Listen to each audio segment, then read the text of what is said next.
Ti si. Gdje si obišao? Gdje si obišao? Stavi, šta si obišao? Išu do Novog Sada. Ima ovo snime na stream, slušaj. Išu do Novog Sada. Šta se radi? Ti!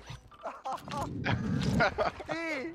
A gdje čovječe, pa da nema ovih kušiđelica ti ne bi gleda čovječe. Bolje, nit pop, nit pukovnik. Pek, nemoj se dva, počeo si sa 18-19 godina. Dobro. Ako, stani, sačekaj, ako pričaš je pogrešno, znači da ću pravi. A ja ću sad reći nešto što je tačno. Kešo, znaš koliko je čovjek počeo da to radi? S 19 godina. Ja sam do tada imao druže cifru da ti ne možeš izbrojati. Nego ja ne volim da pričam o tome, to rade samo seljaci. Jes, ozbiljno kako. Pogotovo me ne vira to mi sve neće kijeti, to možda budeš da smo seljaci. A jes. A pa sad ovo, kao prvo nisi više kola vozio nek ti ja, kao prvo. Kao drugo, ne da li nisi proputovaš? However, for the purpose of this instructional tape,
Ultra One, be advised that safe is bringing heat your way. Be ready for a gunfight.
Be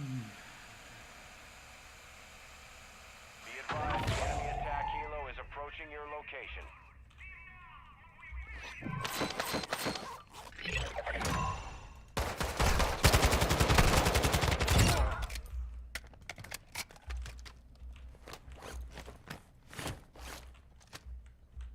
Ultra One, depositing cash at a dead drop will fast track your weapon recovery.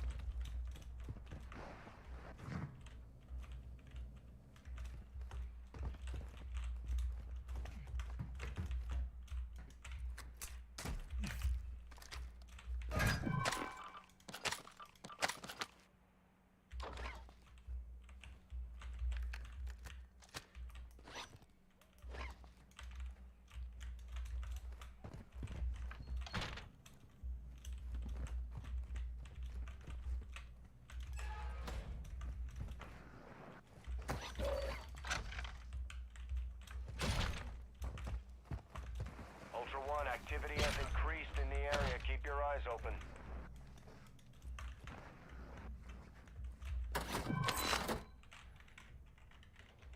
I will demonstrate the correct use. Demonstrate They can't it, even give her a Doctor. shirt. It's the thing. It's the thing from the thing we watched. Yes. Oh. The thing, it just rolls. Now remember what happened with this, and this goes into why this could be valuable. A little term called a tape as well. A little term called provenance, which means it has a story behind it. The creator of this was eventually sued for fraud because he sold a spiky hairbrush that had no medical value and claimed it did. Yeah, it can cure arthritis and MS. And Yes. It's so... it did your taxes for you. Right. We have a therapy. Šta je on? So does come inside! Yes!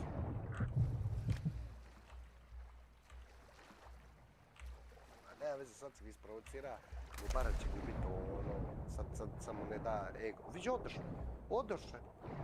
Pa Jedan od. Sačekat će vas ne izlazi. Odošao svi, da.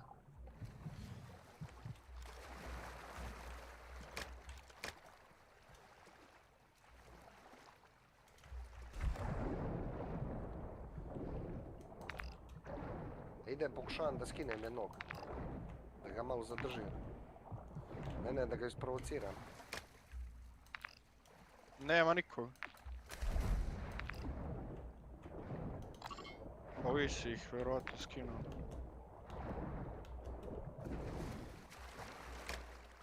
Evo ih, prelaze.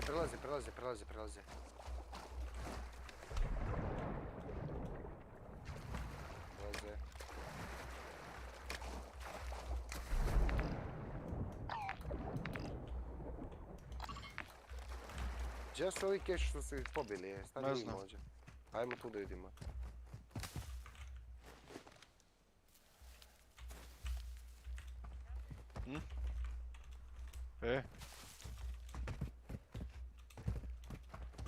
Neće, zna da imamo shotgune.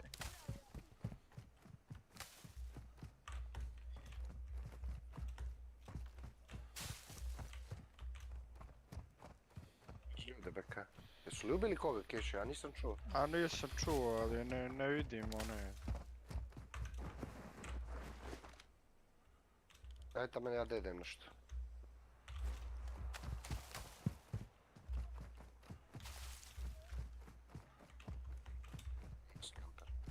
Šta je problem?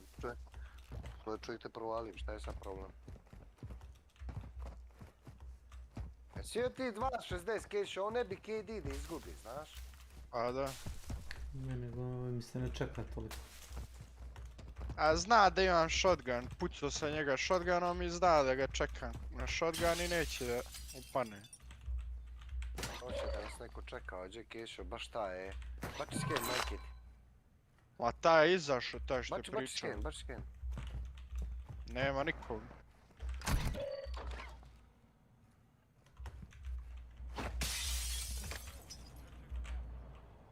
Ti stvarno, brate, neka vi šizofrenije, brate, ponavljaš stvari kad nisi na mene, ne.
Da.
što napravih sebe kroz tebe, Milane. A što sam sad izvio? Da me jeste. Ja viđi ne bi sad jeo, pored ovoga što je Milena spremila, moja žena, družbenica, saputnica. Da, kak je pršut tebe, pi. Ne bi pršut uzeo pored ovoga, Misliš, kupiš burek i onda ubaciš sveže rezano pršut i onda ti muka. Kako je to? Što bi rekao, prijesnu kume, prijesnu. Onda kad je bacio pegla, ne? Dobro, znaš šta ti je srce, kad toliko stara, manje jede. Pričaj svojim. A to će Milan neki numerni jajce da ispriča. A morat će se nauči. Neće bit neću, hoću, ne, morat ćeš. Morat ćeš. Počni. A bit će Milane, gledat ćeš u glavu i reće počni Milane, što ne posluša Petka. Sad ćeš ti, moj dobri Milan. Ili će, ne, na suvo će da bude, ješće suvine. A nađi mu ga neko tu, neko se oženi, to je to. Završimo to. Jedan mu nađe neko, pa da me neko ispljuje. Ne može on.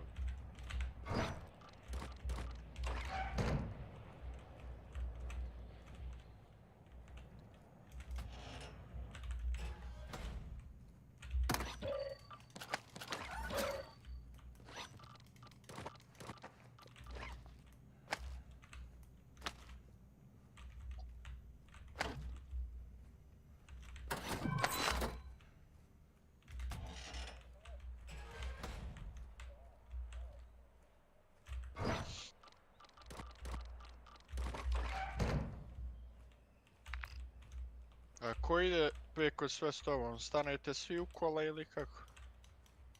Ja... Idemo svi iz Lučenca, stanemo, da?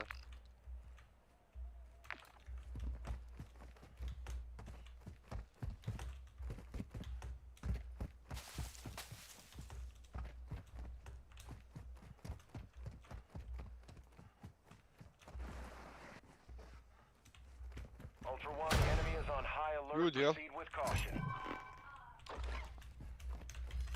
Ja uzimam keša.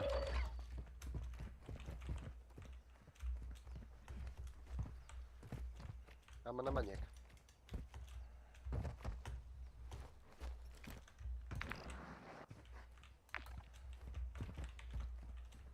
Actual to Ultra One, winds are picking up in the AO. Advise you get to extraction before radiation moves in.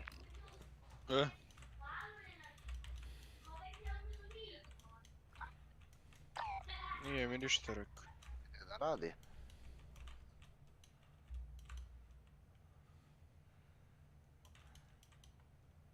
U april ide, a? Što će? Da radi. Pa nema više prihoda, rashoda, a?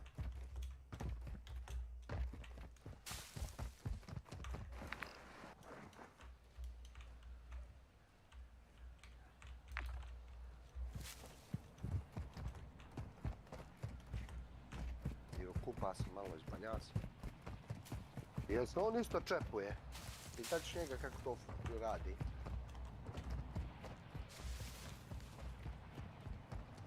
Ne, a? Mislim, znam, ali ne možeš ni popit da odeš da se opljaniš i da potrošiš 100 eura. Ajde s ovim vagonima jebote, već samo ispadaju neki... Iskriznula te... Znam i da ne puši, znam Možda neko podmazuje šine slaninom. A znam, ali ja imam beka u 2 ekrana 3000 eura, nebitno.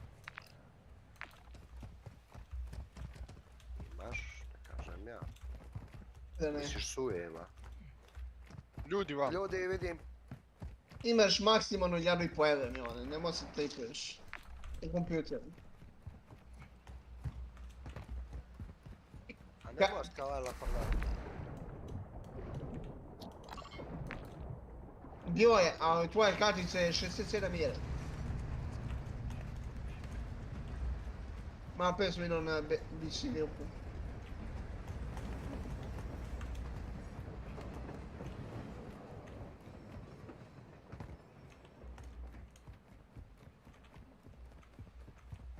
ne možeš mi ni dići, samo da me farma možda mi Zavisi ko prodaje, prodaješ ti ili Milan?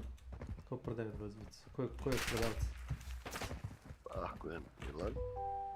Ako je Milan prodaje, onda je 100.000. Koliko će te to košta? Ne ti.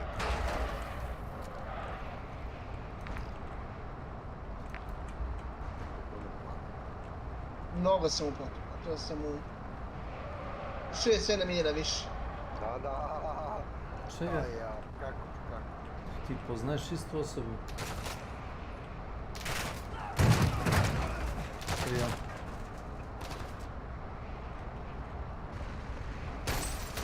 Dao što sam ti u susret da bi ti kupio tu. Nisi ti njemu izašao u susret, nego je on tebi čini u susret. Tebi izašao u susret. To ti ne kapiraš, ne diži me. On voli da čini ljudima, znaš? Ne diži me. Čekaj, Kećo ubija. Kećo, čepuj ga, Kećo. Ne još. Ajde.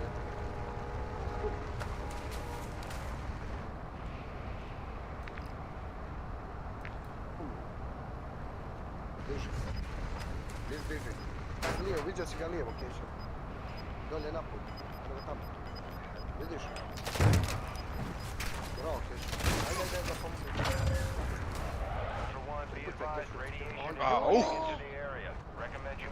Park sniper ima, pazite.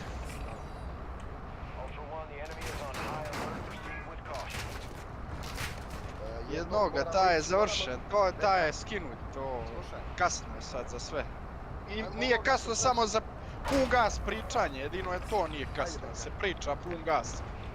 Jedino to možemo sad da radimo, pričamo pun gas.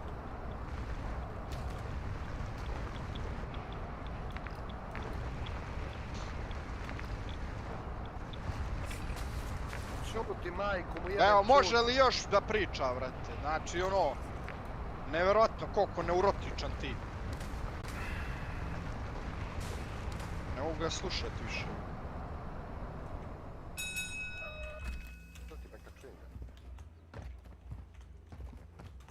Kino mu je žid, digo ga.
We're racing radiation. It's gonna be close.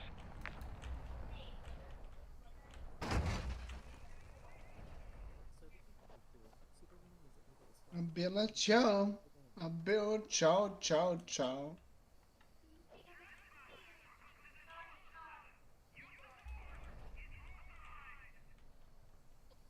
This is Dino 4. We're approaching the LZ now. Keep it secure for Kako us. ste kare, kako se bre... Ne znam, to već ne znam. Ćao malo, čao.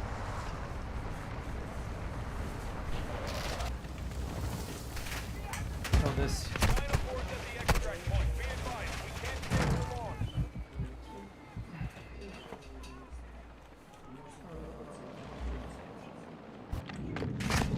Dino 4. All ultras Oscar. Dino 4 is RTB.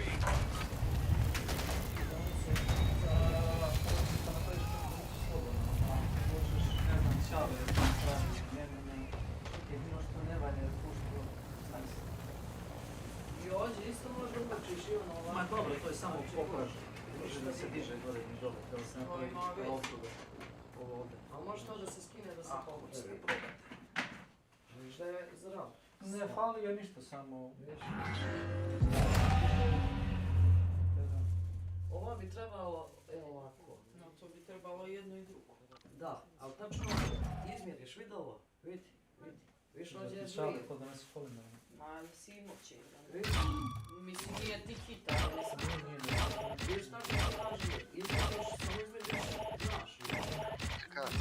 U stvari one se šire, i zalijetiš ovo. Idi da ne izgubiš. I ovdje i ovo će se isto, ono, hapa se osjeđenje, možeš ovako. Ne možeš ovdje cijelo pačinu, možeš ovako. Nek ti seka napravi nešto za sebe. Ne. Ma kakvi bre, to je Neće najbolje nam da oni dobro KD prepadne. Jer viš ovo drugo je sve Ona je zdravo. super lepa. A, vidim. Što ne pomogneš ljudima onda? Ovo je lijepo što imate na posao, nemoj super lijepo će pojesti. Ovo je stolica odlična. Ma da, bolje moj nego ona stolica. Znaš, stojamo tu. Jer on se primačinja u fotelju kad se radi. Pa eto, super.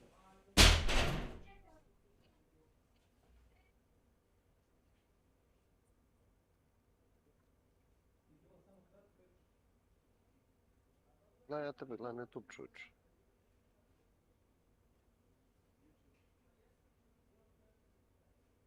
Češće Boriše. O, Gedinovački. Ne, ovo je drugi Boris. Ovo je nenormalne. Ja nema me mešat s njim. Ne sam činio da sam čuo Gedinovačkog. Ma, loše ti se, brate, činilo. Nemam. Lovite li to malo, a? Gledaj, šta da radim? Eto, drugo. Na ovu krizu. Što zabija nože u njega? Šta je s tobom, bek? Prvo zgazi na trepu. Ne, nemoj dižeš. Zgaziš. Nije to taj.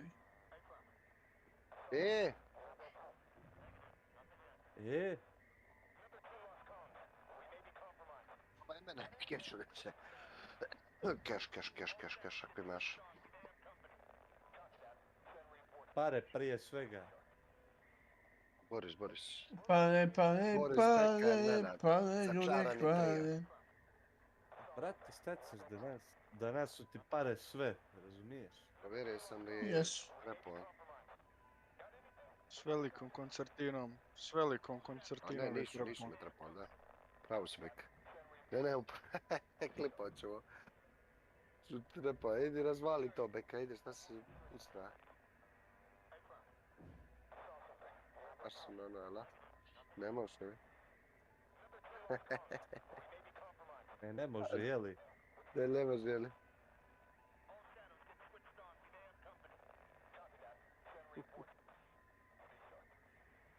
Nemam.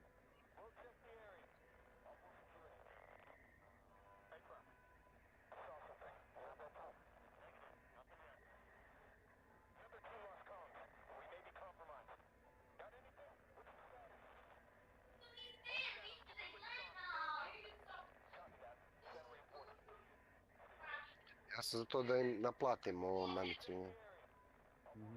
Samo strel.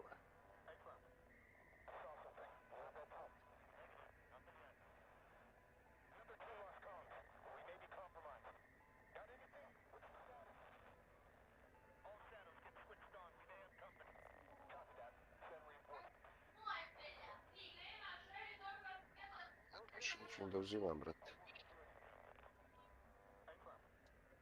Nadaj se.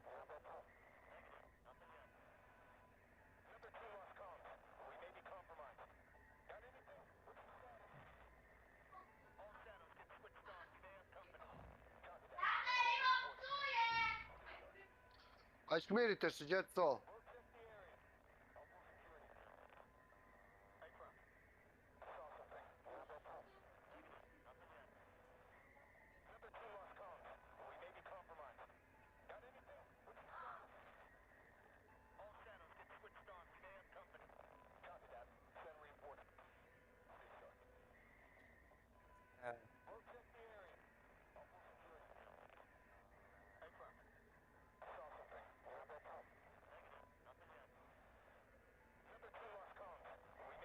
Majke, ti otišao na drugu bosu. Ja ću budem test pilot, keš.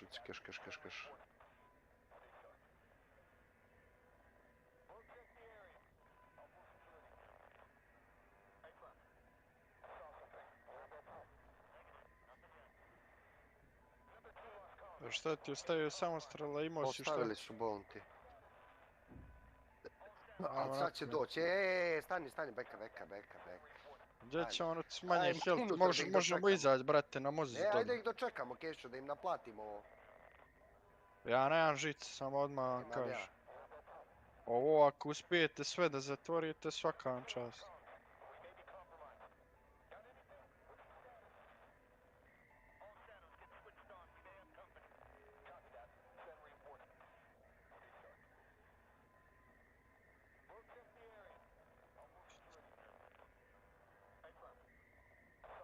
Ko zombi gdje, Keša? Daj tuć veliko je. 01 Ella. Welcome to my channel. A ne vredi, Keša, imaš vamo, Gdje? Vamo, išao je stepenicu, ovo sam vam priča. Mogu ođe veliko da bačem. Aj ništa, bacit ću malo tu još jednu. Ajde. A ne, stani.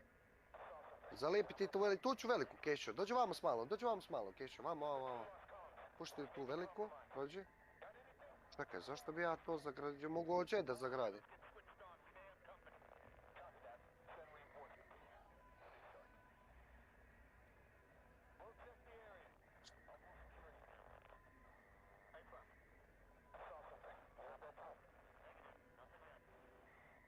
Gdje još imaju da nam uklizaju?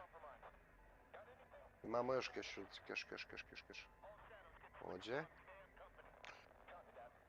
Ođe, neka proba da ukliza.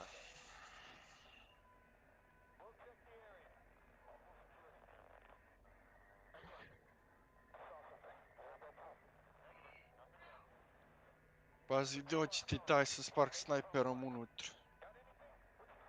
Gdje ima još beka? Ma ovaj prozor.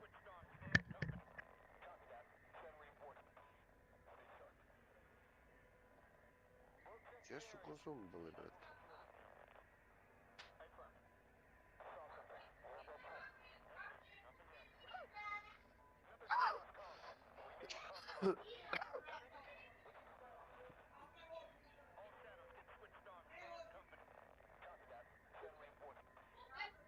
Nemoj tu, Keša. Možeš tu dvije da postaviš ako hoćeš. Ibek. Ti ođe bačio, Ovo si bačio.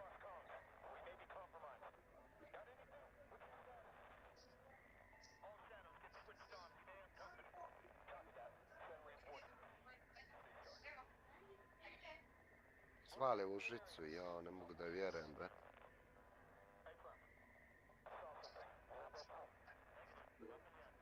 Gdje treba smirite, alo? Ivo, smirite doživljaje, alo?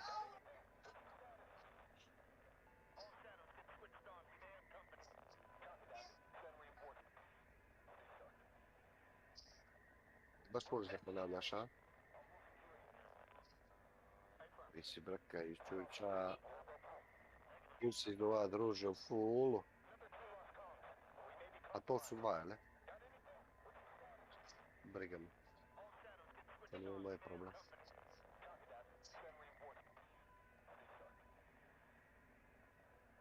Pa, šta ti radim?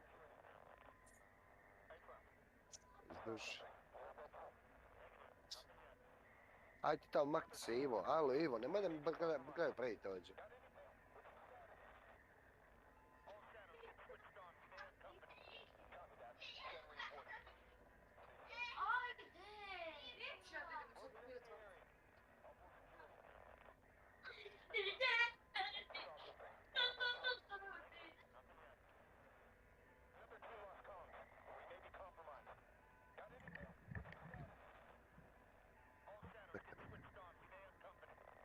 Ja ne želim nići.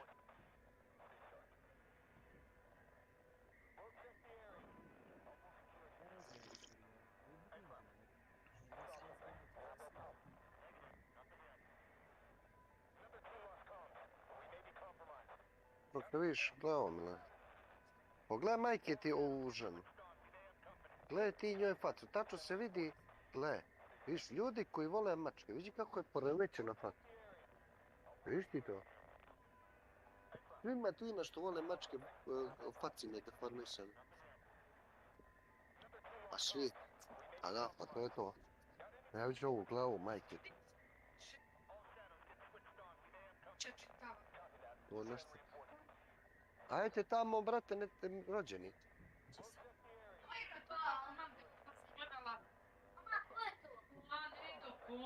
Da donese, uzme. Čekaj, ne znam čega si ušli. Izaći samo jednom korak nazad. Naši venčanice. Kako smo bili mladi, kako smo bili djeca, Pogledaj pac. A djeca, makne nogu, ne vidimo. Bio star. A ne, baš smo bili mladi. A šta je, ništa. Ima malo više kose.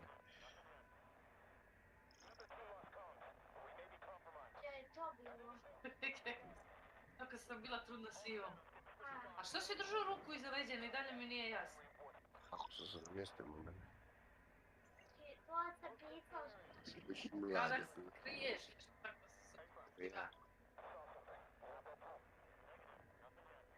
Ti kumu, vidi me ovo. Ti kako je ovo da izvineš za korpice, korpice su... Ima druge sis. Četiri sis. Da. A vidi, ljubim ti taj ruku iza leđa, ovo je sad da me zagrliš. Zagrliš sam što. Pa, a i ođe ti opet ruku iza leđa. Kome miriš na piš? Mani. Smijem maršava. Najveća atrakcija bi bila da ovi ubiju ove i izađu, a mi čekamo sat i po vremena. Aha. A ko je to pored tebe? I kako će to biti? Da. Kako sad izgleda? 50, ja manje. Vrati kliku! Da ti vidiš kako ga vidiš. Šta je bilo? Čekaj. Ne, čekaj. Čekaj, neću izlazim, čekaj. Neka dođe, bre. Dođe. Ista si mali. A ista si To je Lazo! Nema. Ma neću, imam loot. Ja zabrala da tu biješ. Viš, Jelena se vazda normalno oblačila, razumiješ? Elegantno, ova vazda... Ni tu nije voljela. Ju. Nikad se dala. Tači.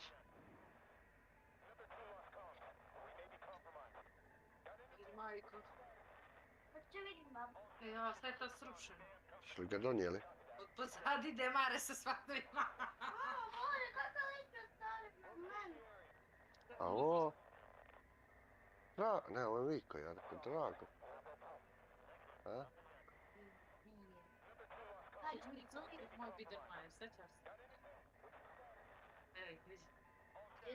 Vaze su bile, a vidi kako sam bila dijete, vrati sliku! Tu kod Piga smo slavili, vidiš, a?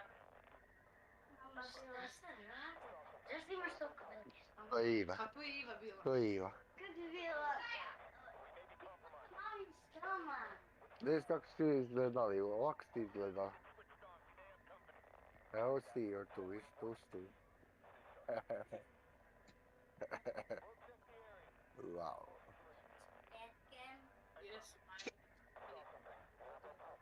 Kumere. Čekaj, Beka, hoću da im naplatim ovo. Najljepša slika uz crnjačka sa svojom. Sad će oni doći. Neka kad bude na 2 minuta potrčat ćemo. Do tad neka čeka. Tamo dolje, brate. Ja mogu da verujem, ajmo se. Maja, treći put. Nemoj da se javljaš. Stisneš se. Stisneš sa strane mene. Ne to, nego ovo sa strane, ovo. Če ovo stisneš. Viži, ne može. Ne, evo ti. Jeste vi sad skontali?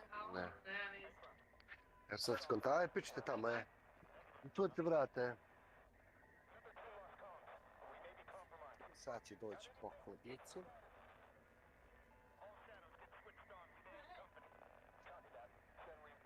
Smo, ali ne bismo onda imali, satisfakciju. Ne bismo imali satisfakciju da ubijemo te što su nas ubijali.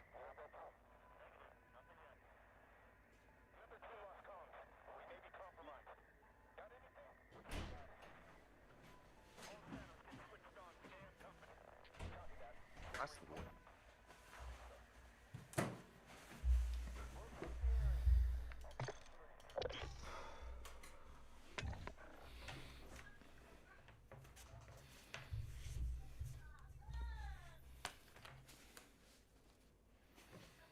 Malo živih. Ja se ne veliš sa pršutom. Šta ćeš?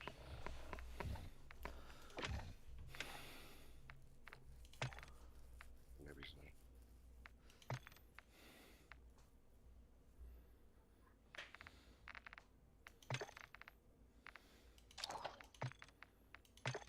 znao. Nazariko. Ma nemoj. Ujebote, zamisli. Ajele? Jele? Tam brate to. Ima da pitaš.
Idi be.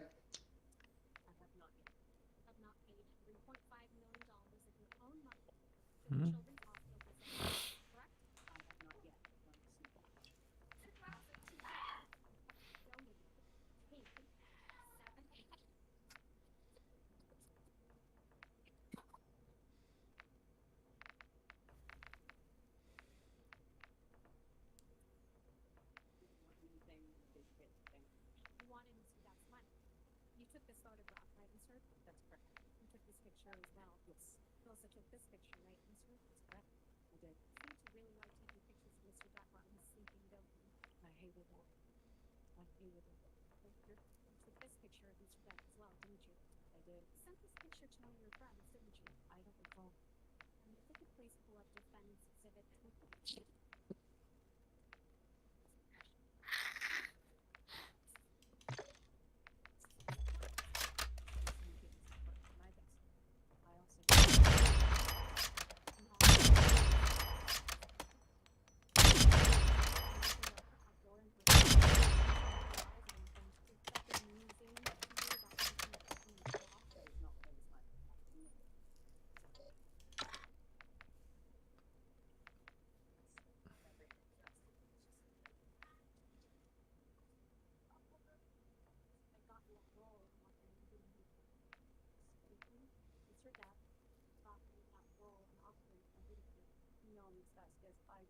Za koga je ovaj minut čutanja?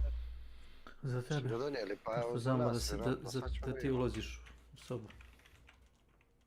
A ovi su znaju još veći Therapy Plus device with a little bit of provenance to it. It has a history.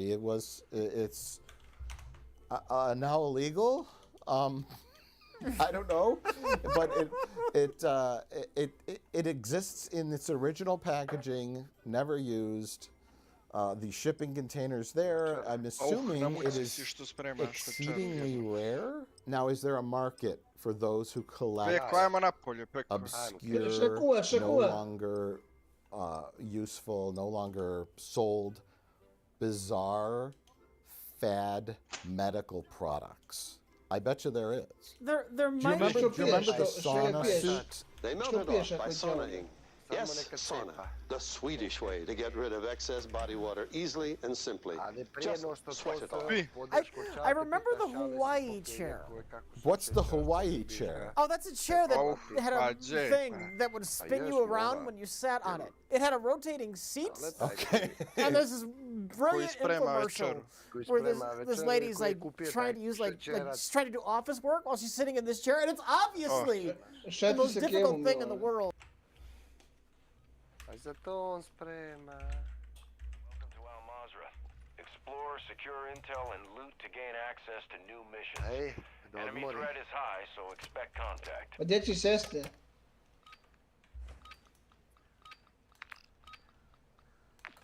Druga tu, sestra. Ti voliš da spremaš sebi, od kad to? A šta je ovo? Kakva laž. Čuješ ti ovoga?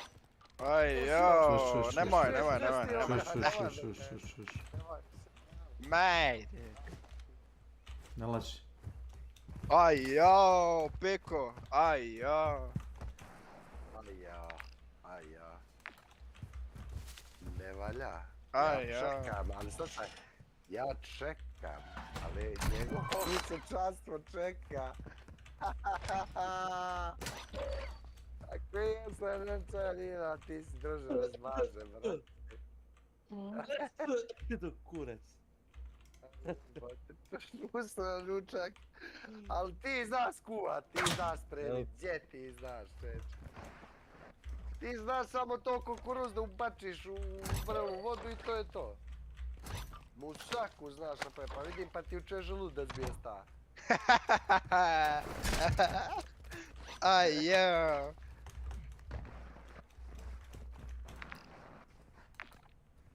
Kumara, stižem li ja?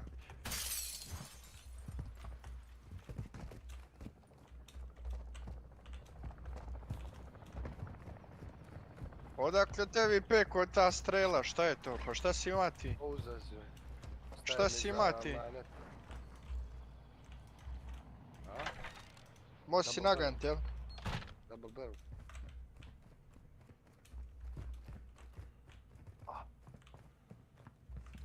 Znači, koliko ti treba sad neka da ti to sve završiš što si krenuo da spremaš? Sat i pol vremena. Misliš, Keša, a? Bač. To je gruba procena.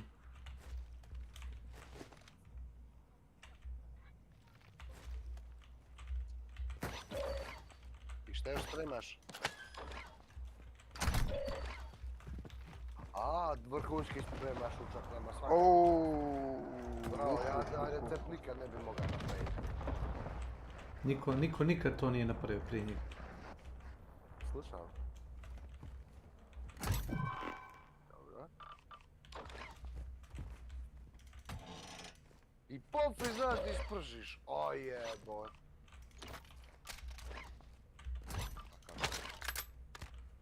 Dobro.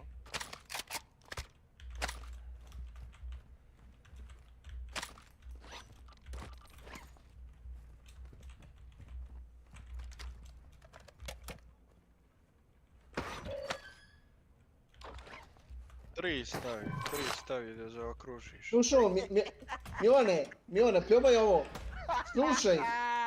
Slušaj, probaj ovo. Uzmi čokoladinu šljivu. Šokoladinu. Ej, ja. Čokoladno mlijeko ima. Suvu šljivu, ali ne bude u čokoladi. Čokomok. I ovo beli to sa prešutom. I probaj to. Jo, šta je ovo? Znaš kako je to ukusno? Čokoladu dobrne sa mlekom. Ne, imaš šljivu koja je u čokoladi. Čokoladina. Znam, ali slušaj ovo, i onda povrh svega toga ljutu papriku.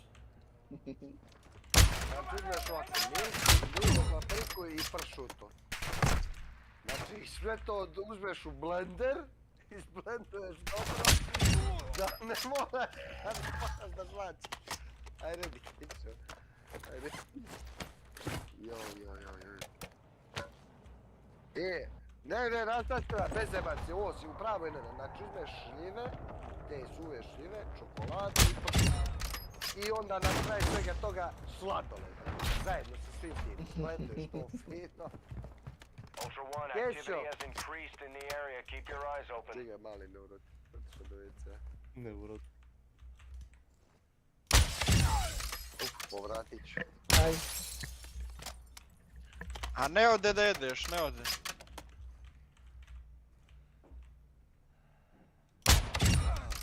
Ajoj, kumara, što se radi?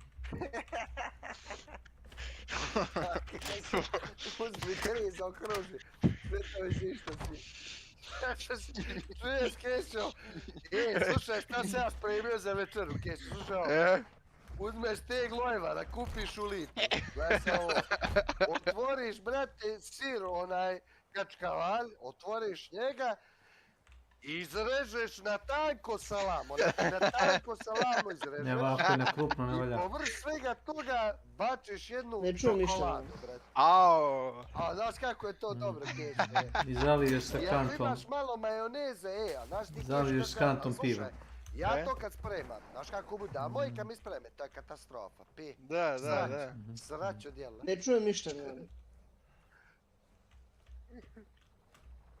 Mogu li čuti da ti stika?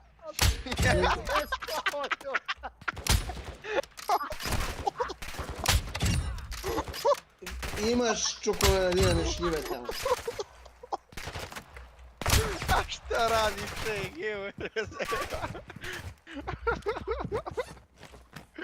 Aj, jebi mi suc.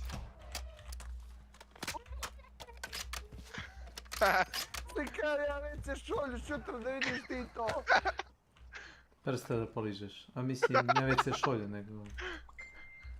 Au. To je nešto najbolje. Penko se okilavio jebate. Ja sam ti rekao da ja volim živim. Rekao da voliš žujiš.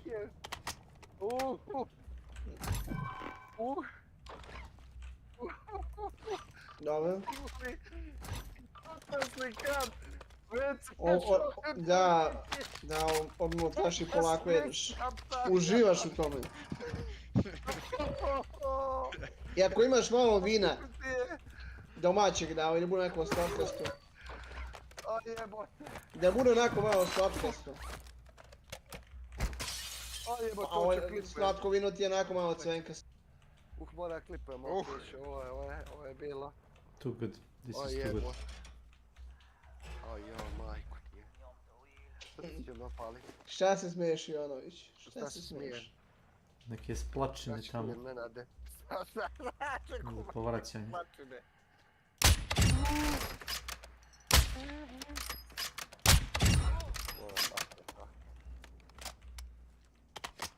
Crveno vino, ali da bude slatko. Nemojte, brate, nemojte umreću. Nemoj imajte srce, ljudi. Stanite. Pa što da ti radim što ti ne voliš tu OP hranu? OP hranu? Neko je umro. Izblendujem krastavci s malo čokolade, jel to? Šta se smiješ?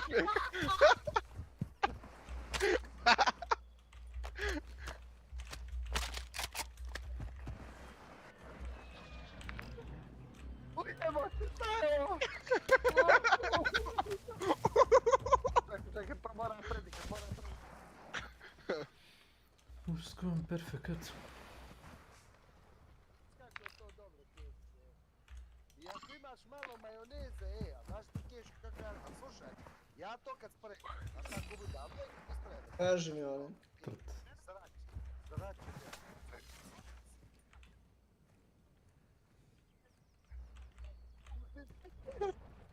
Može li sveži krastavci kume to? Cekla. A, kume. Još bolje, znaš što još da pevaš? Seci je onako na pola i tako uvijete šut. Šta, pola ne rada, ću ti izbači to. Se čega ti kažem zbog čega? Da bi izašao čokolade iz... Mene. Ovo nije mi dobro, vrati. Čekaj malo. Moraš i tako. Majko. Što je Ivanović, što je? Diši Ivanović.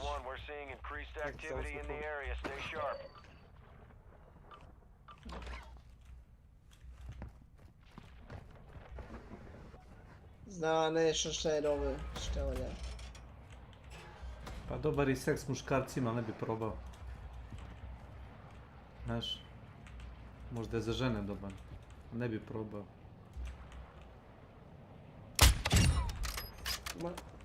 Koji lag? Počeo i beka ka gardi šta mu Lidl izbači.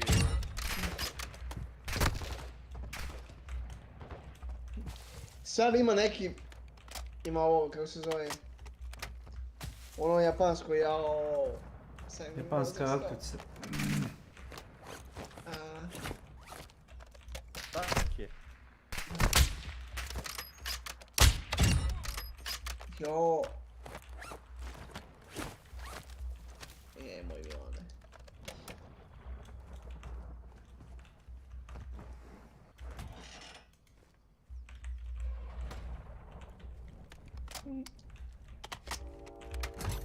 Ja volim jako lepo da živim.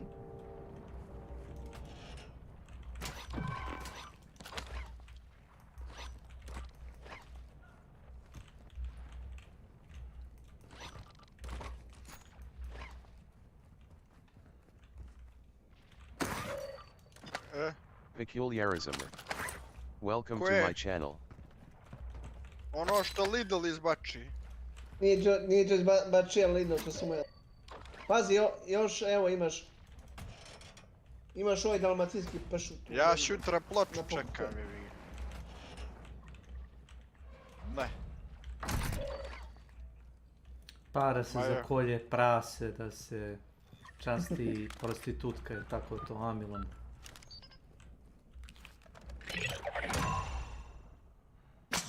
Beka, mrdaj, Beka! Beka! Iži bolesnike. Mrdaj čoveče, bolesni!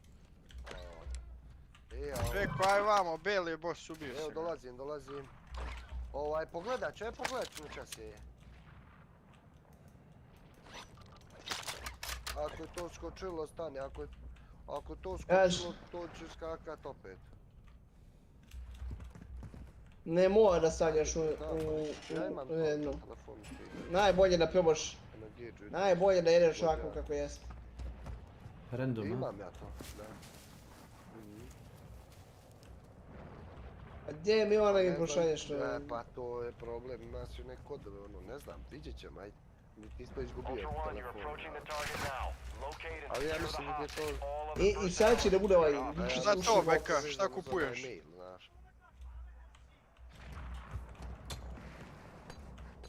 Biće suši. Kakve čokolade šljive pršut bi da umotaš, šta pričaš? Da.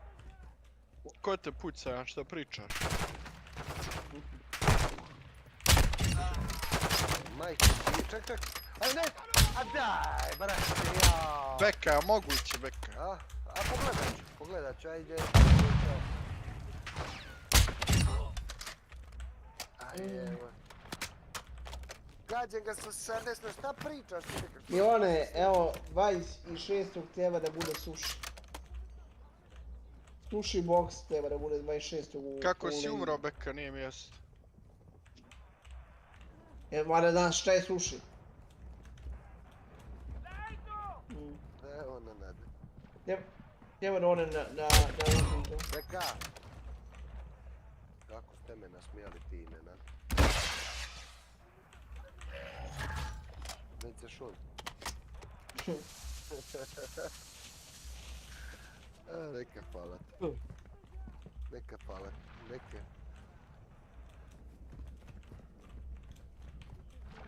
Šalje da vidimo.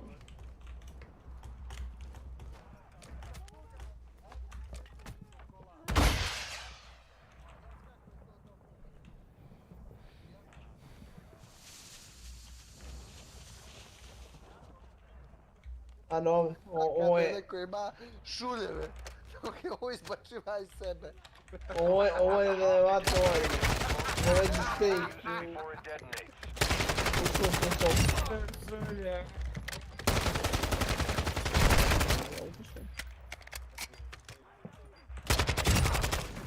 Jebi, ne djeluje loše. Ne djeluje loše. Daj ti. Ne može. Ne može. 6 sati.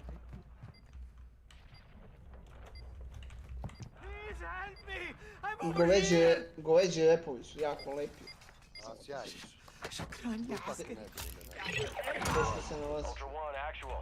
Pa si probao nekad goveđe repovi? Ne, Nade, ja sam vas da... Idem krtine, Ovo ti je krtina, najbolje meso. Idem da jedem samo. Ajke, šo. Kad ga napraviš onako iz posača, sam ide voda na usta. A šta je ovo, Borise?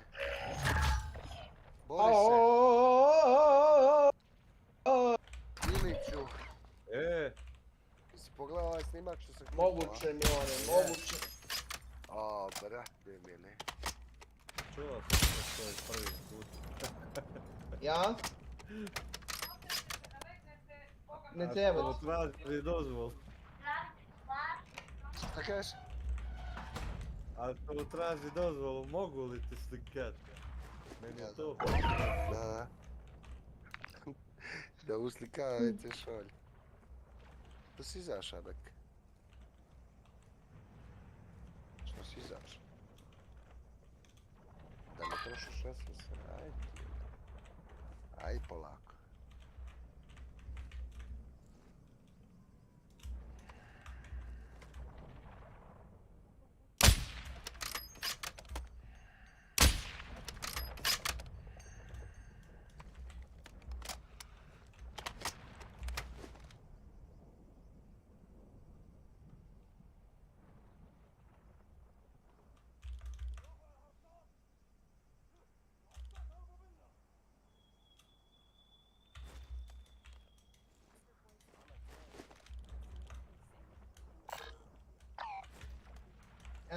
Ja ti savjetujem da pevaš ono što sam ti ja rekao.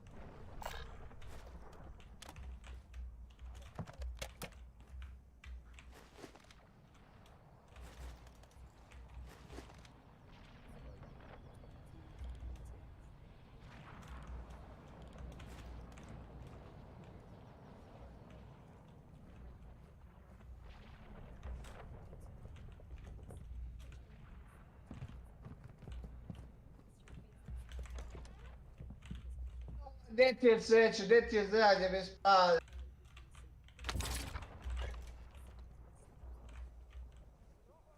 Ne možeš više da uradiš bez para. Ja da ne bio. Mrčo. Nije da ne bi, nego mrčo. Ja naučim. Možda ne znaš.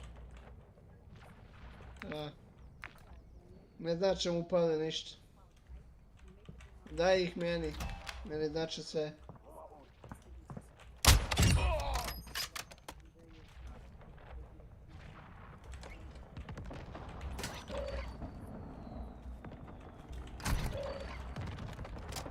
Pare, volim samo pare. Ale trebaju.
Koji čit?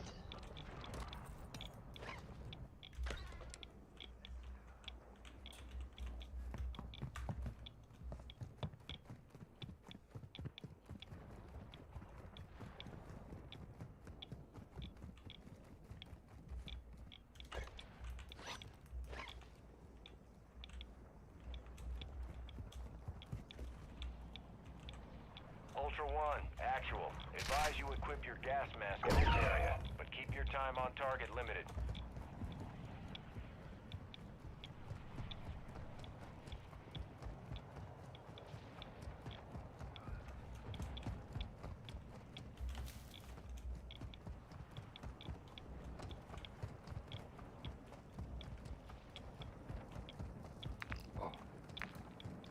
Znači nema skremera, a ne nade. A ne nade. Šta ne nade? Nema skremera, je.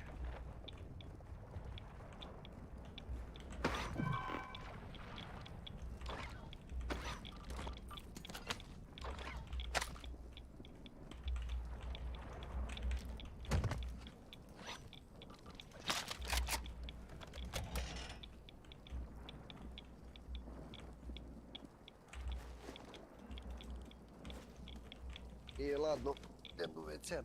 Nije ladno Kešu poslao onu ploču, znaš. Viš da ga nema u disko iz 2 dana. Šta ćeš da sam?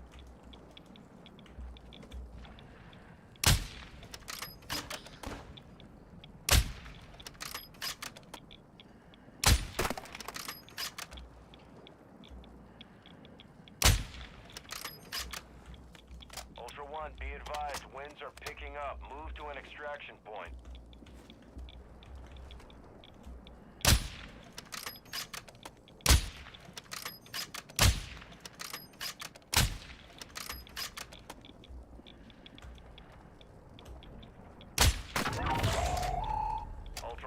chemist is heading your way. Expect contact.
Gdje je otišao ovaj piko?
Nenade, Kažem, skemera nema. kako? Nema skemera. Skemer, znaš ko je skemer? A, Bočić, ti. Nenade.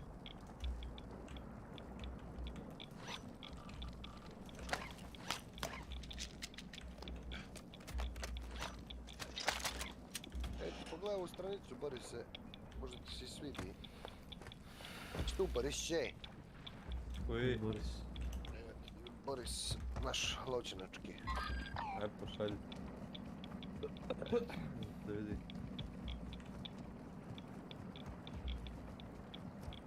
Brate, naš ti izgleda ovo katastrofa, je.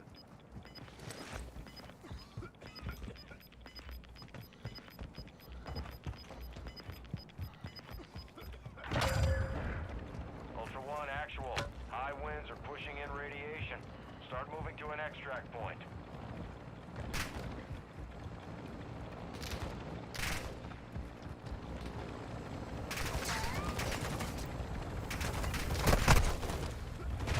Secure the hostage for exfil. There's room for both of you on the bird. Your call.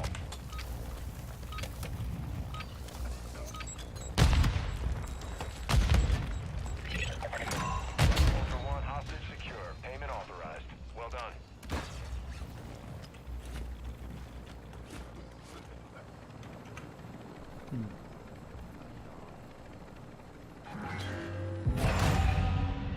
Kad budeš vidio nešto nevjerojatno, rećeš mi. Nevjerojatno retko.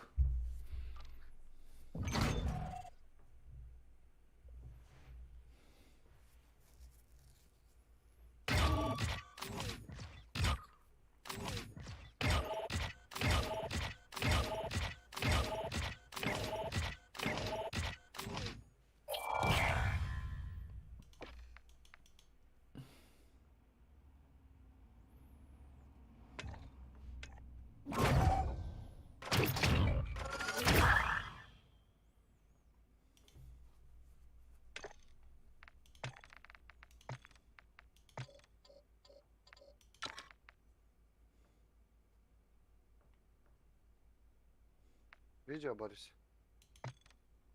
Ba, ovo mi je sve ludilo, ne znam na koje misliš tačno. Najveće ludila. Ovaj što je našao ukola. Gudra? A nije slučajno. Na tehničkom, brate, zbog težine. Ali zamisli to ovaj vozi ko zna koliko vremena, naš, no.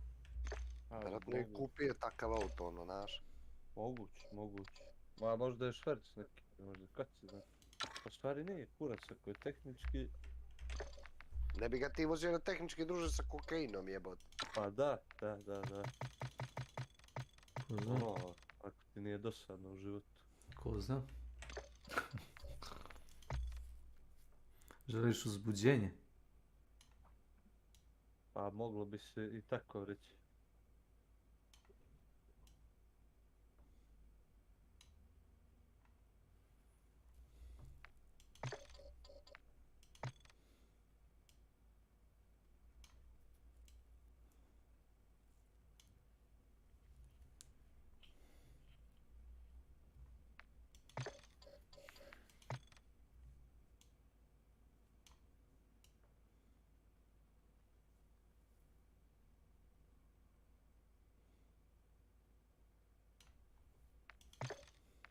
Pa koliki kreten moraš biti da ovo radi, ovo je stvarno...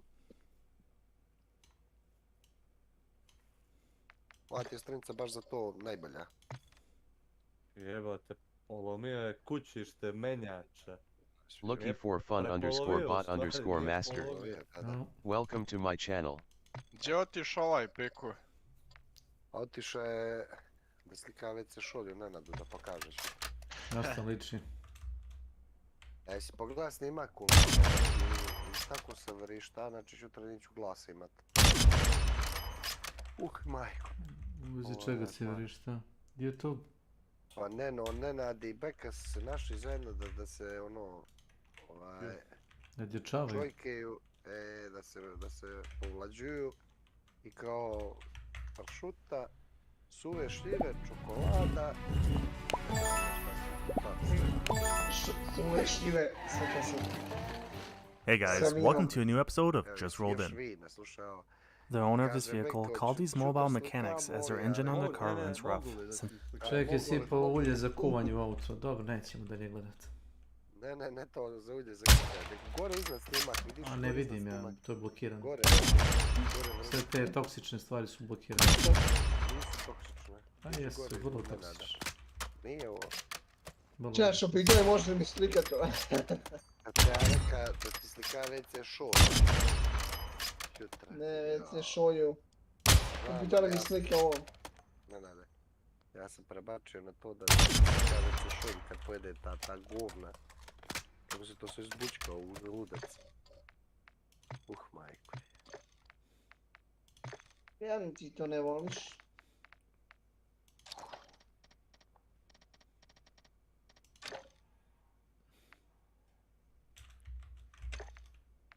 Niko tebe ne tebe da ti to konzumiraš. Ne nade, smiriš se. Smen se, a plakao bih. Si to rekao plakalo bih? Plakalo bih. Može i to. To ti kao onaj kulos sa ljudskim likom. Aj kulosa, da. Yes.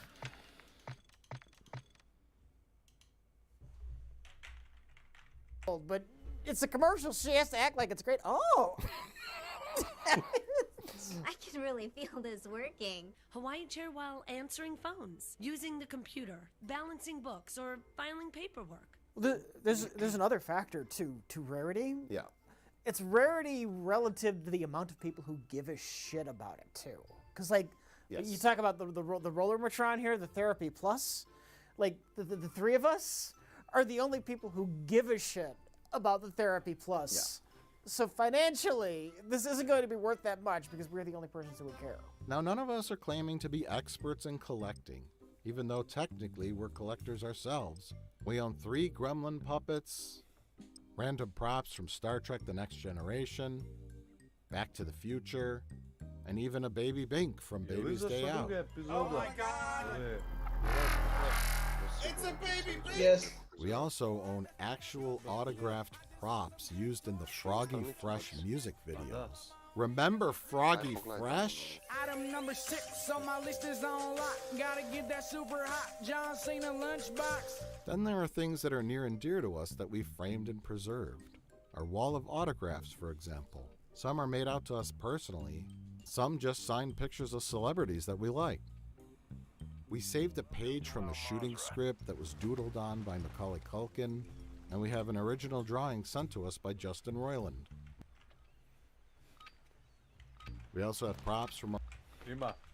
Ima, ne? Da. Ne da li ću ja sad to gledati. Momci, uživajte. Važi. Hvala.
Contracts will earn you cash to use at buy stations.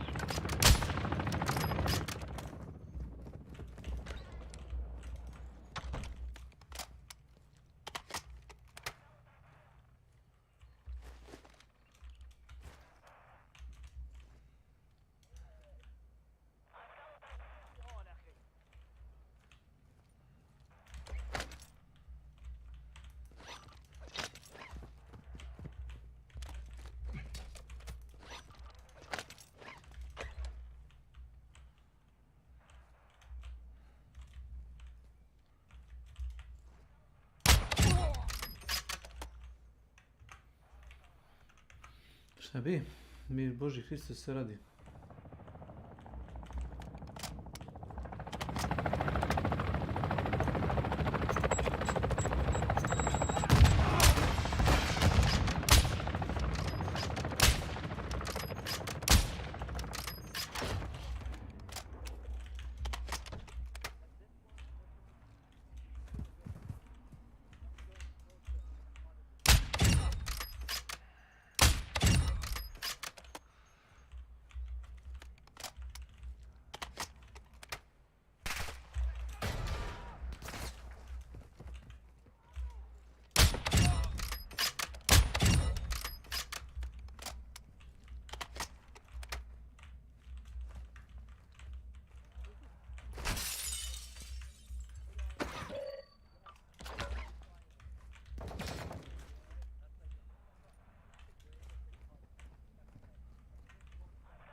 Ultra One, activity is increasing near your location. Stay alert.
Ultra One, is moving in your direction.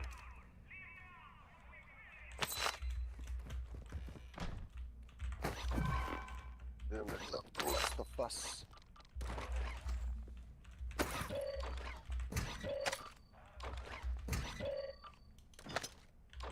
Oho. Ne bi gledao skumo Mission Impossible, ne. Hvala ti. Ajde šutra ćemo, pa nije šutra kad dođem, šeti se brate kad dođem, to su odmah da... A džaba kad vi odmah, ajmo da se igra, kad ajmo kumara, nema se premena, tako to... Psiho, da. Psihomod, ne ti nego, te neko kapariš odmah. Ajde ništa, baš ću posla, ajde. Samo tako. Ćao.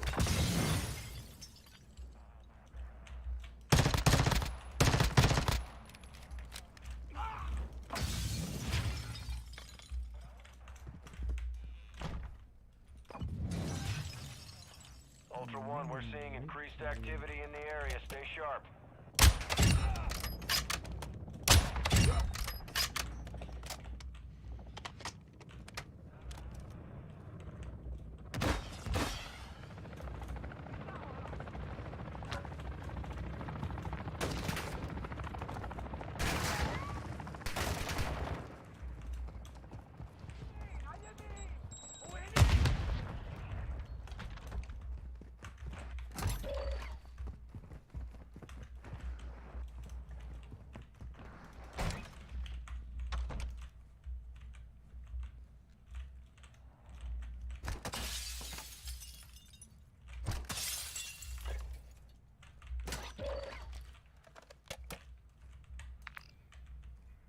Advised, enemy operators secured a weapons case. Locations are marked on your TAC map.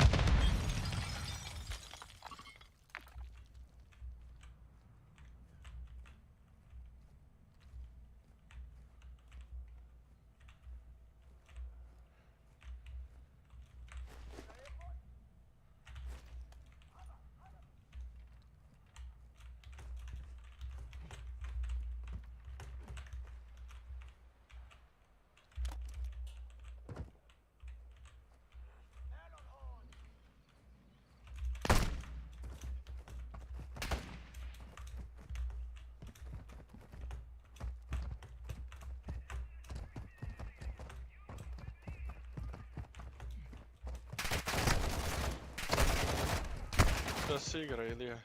Brzo. A? Ne možeš izaći iz ovoga sela ušljivog, okružen sam sa ovim botima.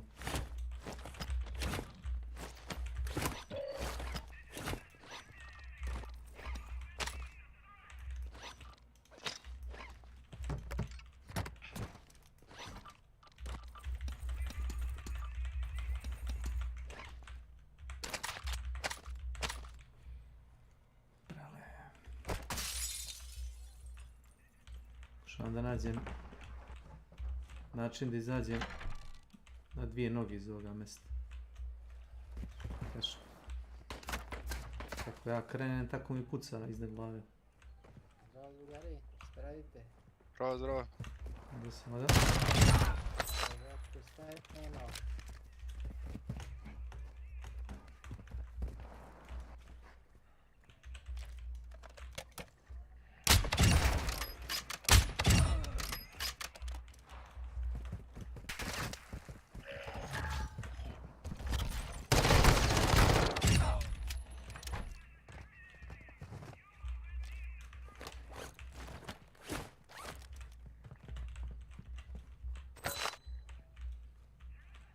Nešto igramo sa komandos.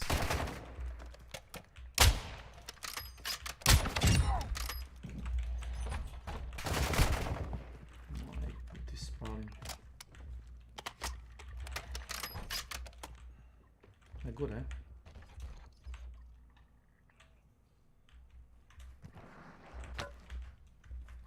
Enemy operators extracted a weapons case.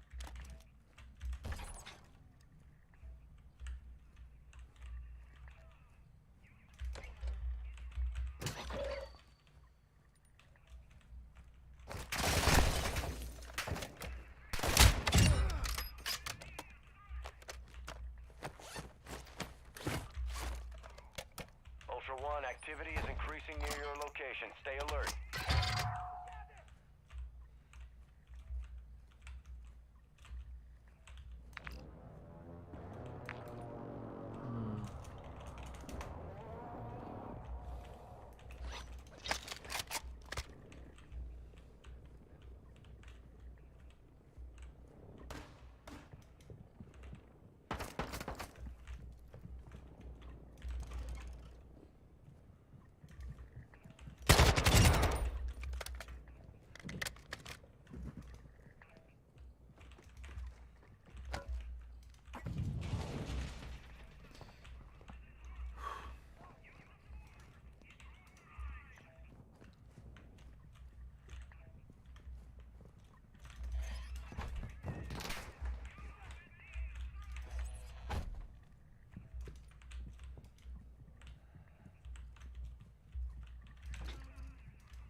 Vladed 1. Welcome to my channel.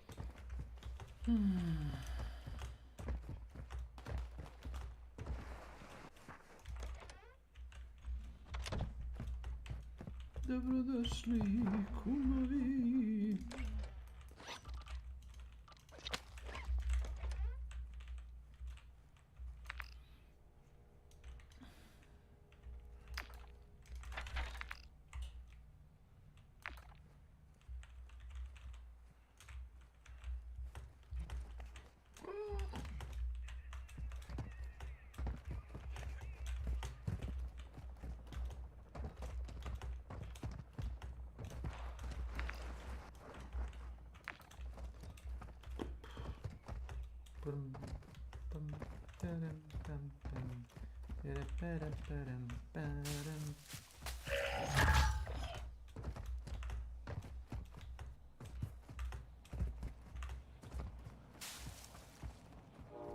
Ultra One, activity has increased in the area. Keep your eyes open.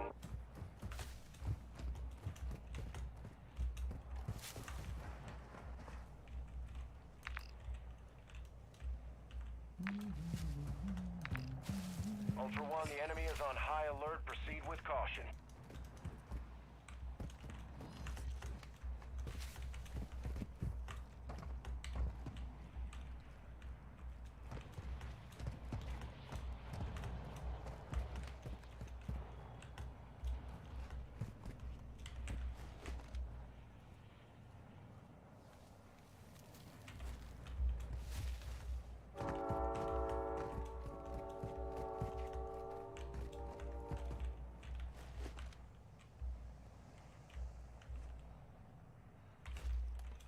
Ubrt.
Ultra One, activity is increasing near your location. Stay alert.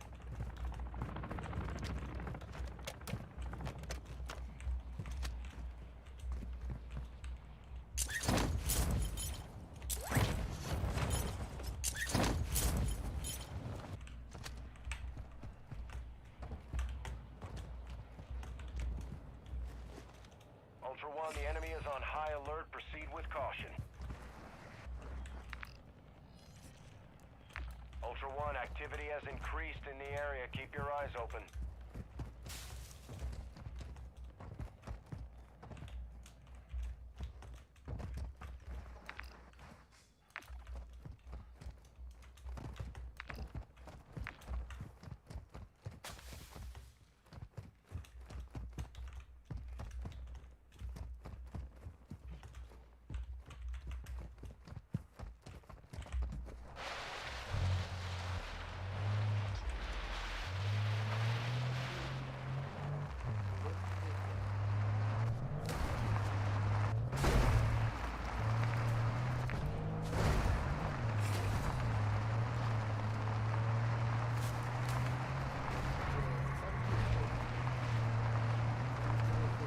Ako pričaš nekom, ne čujem ti ništa, izvini.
Actual. High winds are increasing in the AO. Move to an extract point before radiation spreads.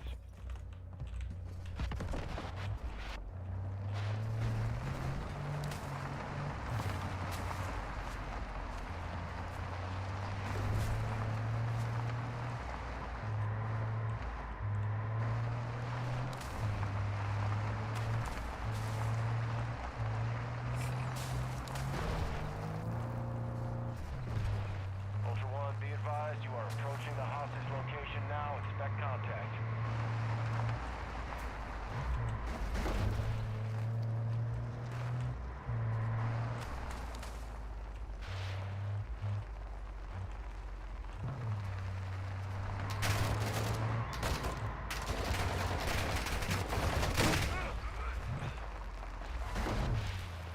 Brate, šta bio?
Bashchalik 973. Welcome to my channel. Yes, Boris.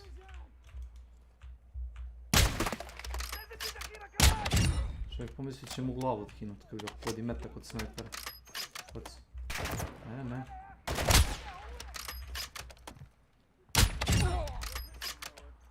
Ne. Ne.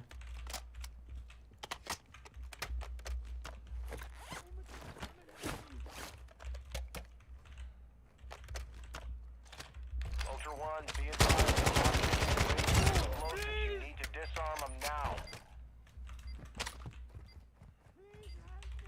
I'm over here! I'm over here! Thank you. Oh, thank you. Ultra One, hostage is secure. Advise you move to an HLZ for extraction. Ultra One, move that hostage to the HLZ on your TAC map. Exfil Bird is inbound now.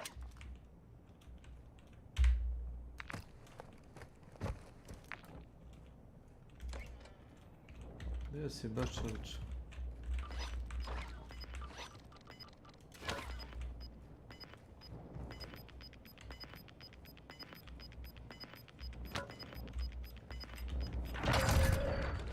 Ultra One, actual. Winds are pushing radiation through the area. Advise moving to extraction when able.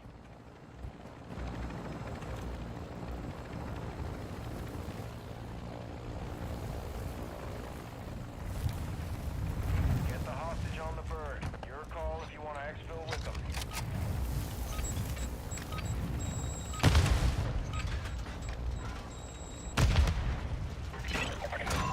All Ultra, hostage secure. Payment is authorized.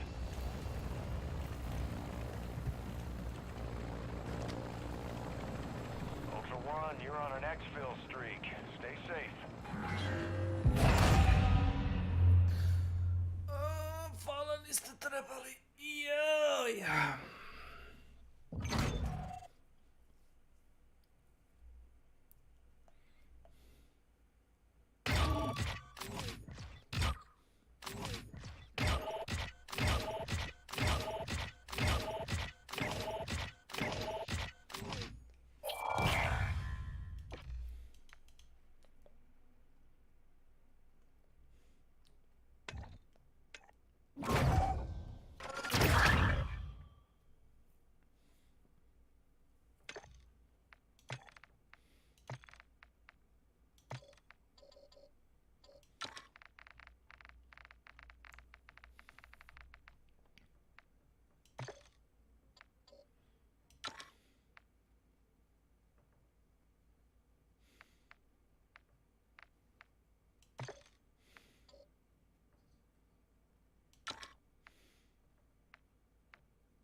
Zovu me drugari da igram igrice.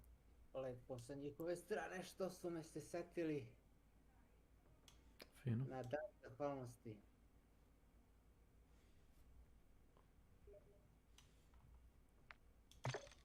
Ti to pokušavaš da napraviš ono analogiju na...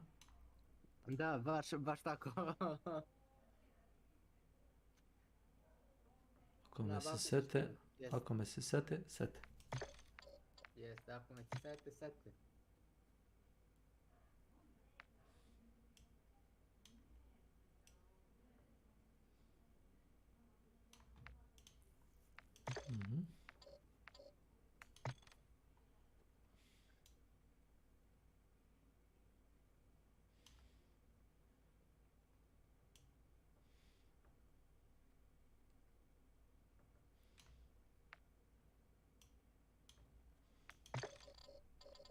Got handling.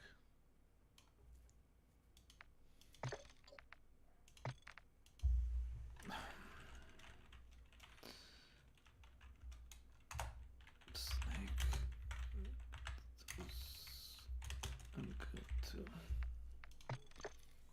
Bratito, pun tim, pa ovo ti je jackpot.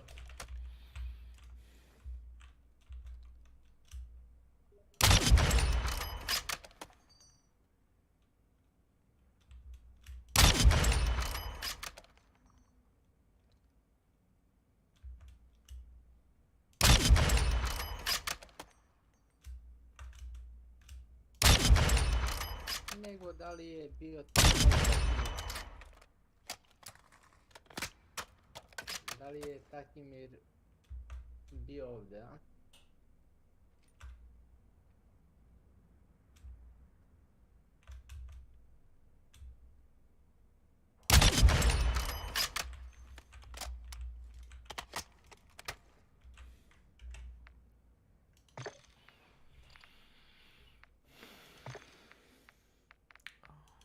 Change.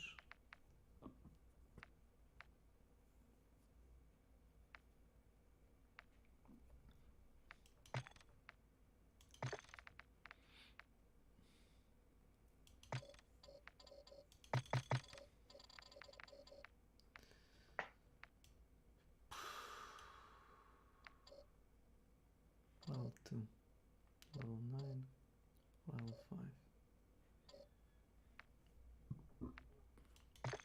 Whatever.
Our own films like Space Cop and Feeding Frenzy that we have on display.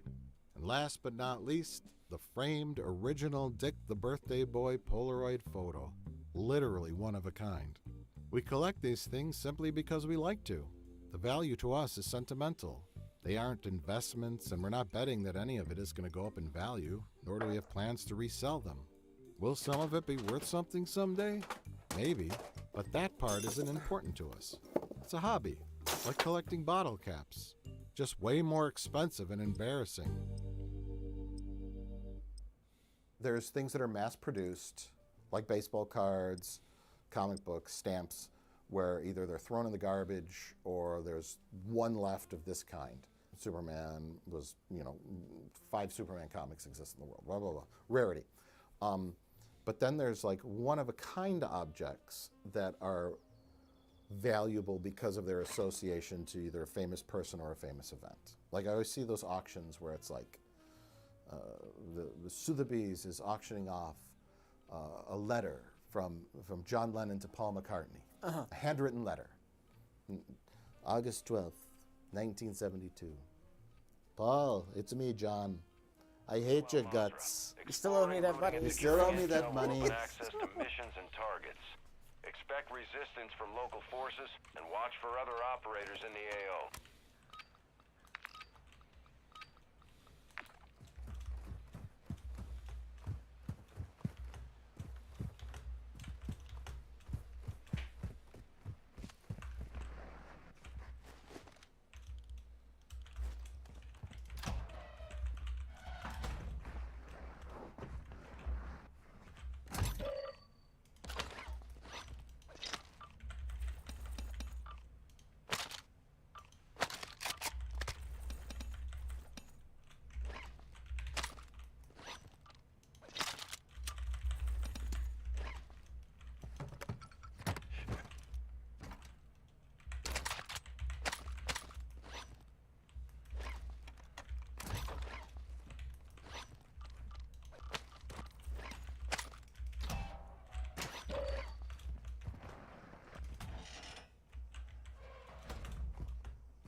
العمل في عدو.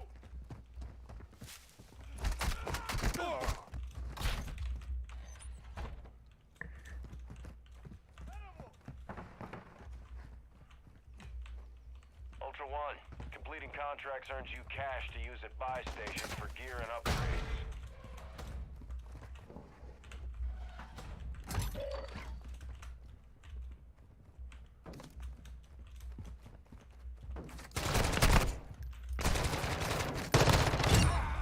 Mamu li ti jebem, debil.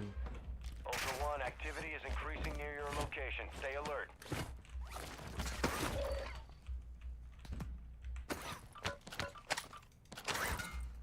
Moguće to.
Kaki.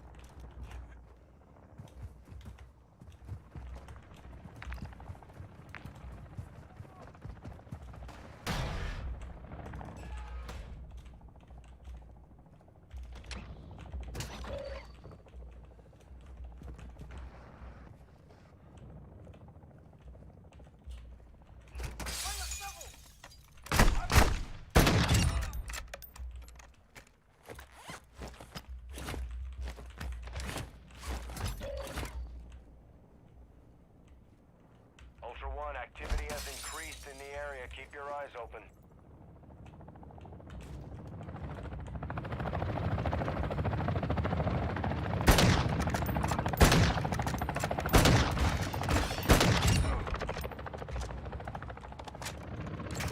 Collision. Welcome to my channel.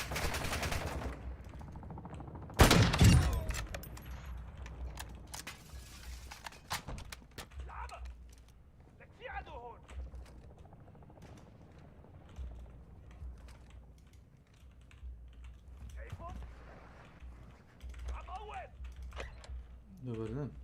لازمني ذخيرة يا عرس شايفون؟ مالن هون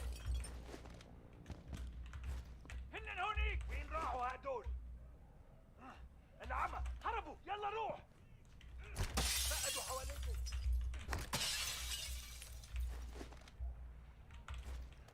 وين بده يكونوا راحوا؟ ضاعوا موطة بطنا مالن هون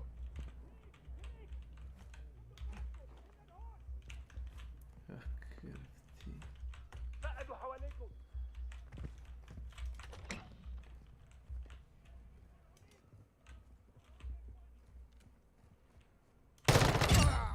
واو.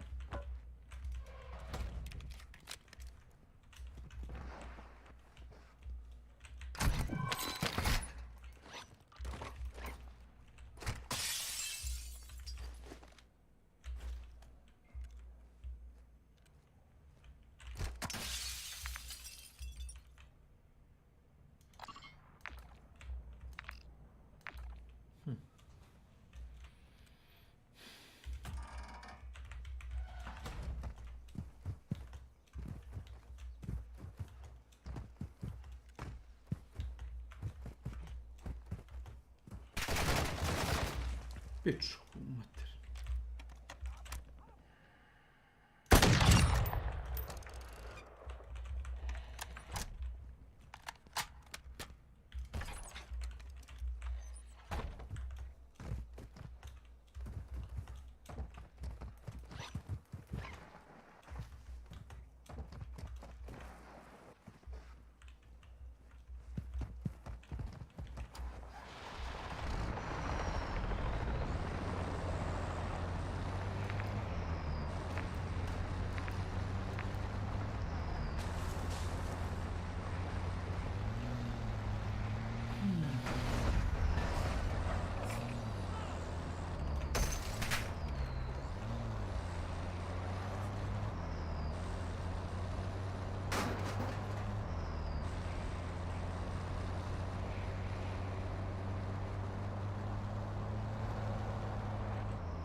Hentaichen. Welcome to my channel.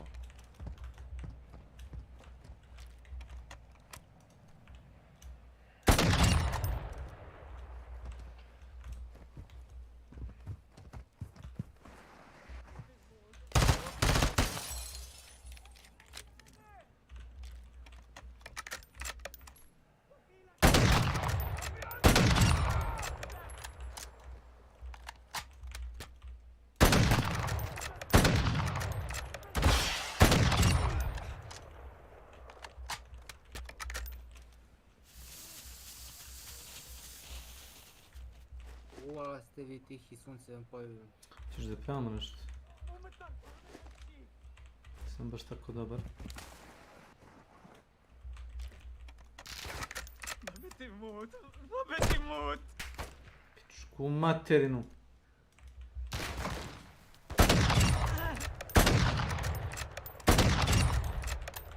Tako, tako. Skači, skači. أنا بس بدي أرجع البيت، بترجعك!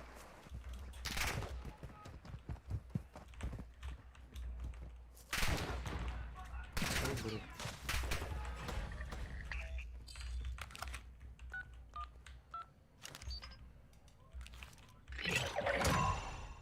Ultra One, actual. You're approaching the hostage location. Be advised, multiple targets on site.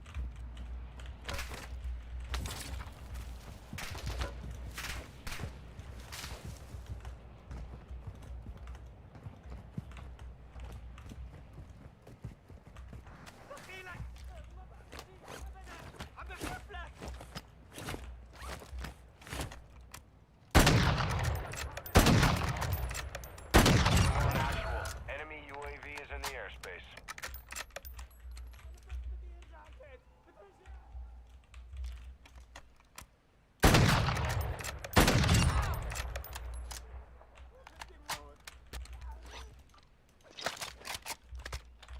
Ultra One, actual. The hostage is wired with explosives. Disarm the vest and secure the objective.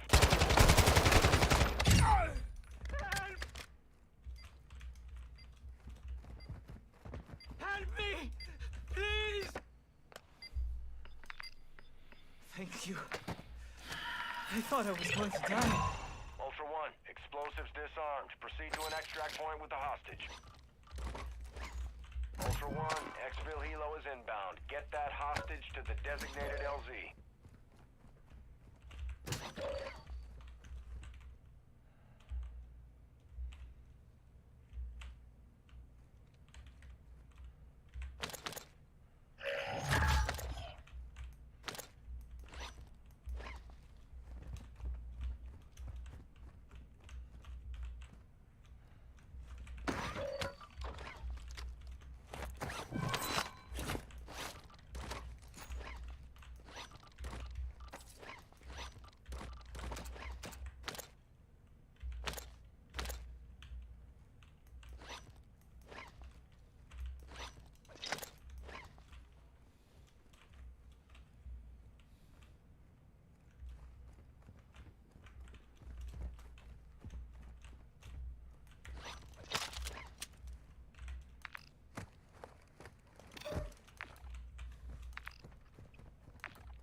Secure the hostage on the bird. Exfil is available if you so choose.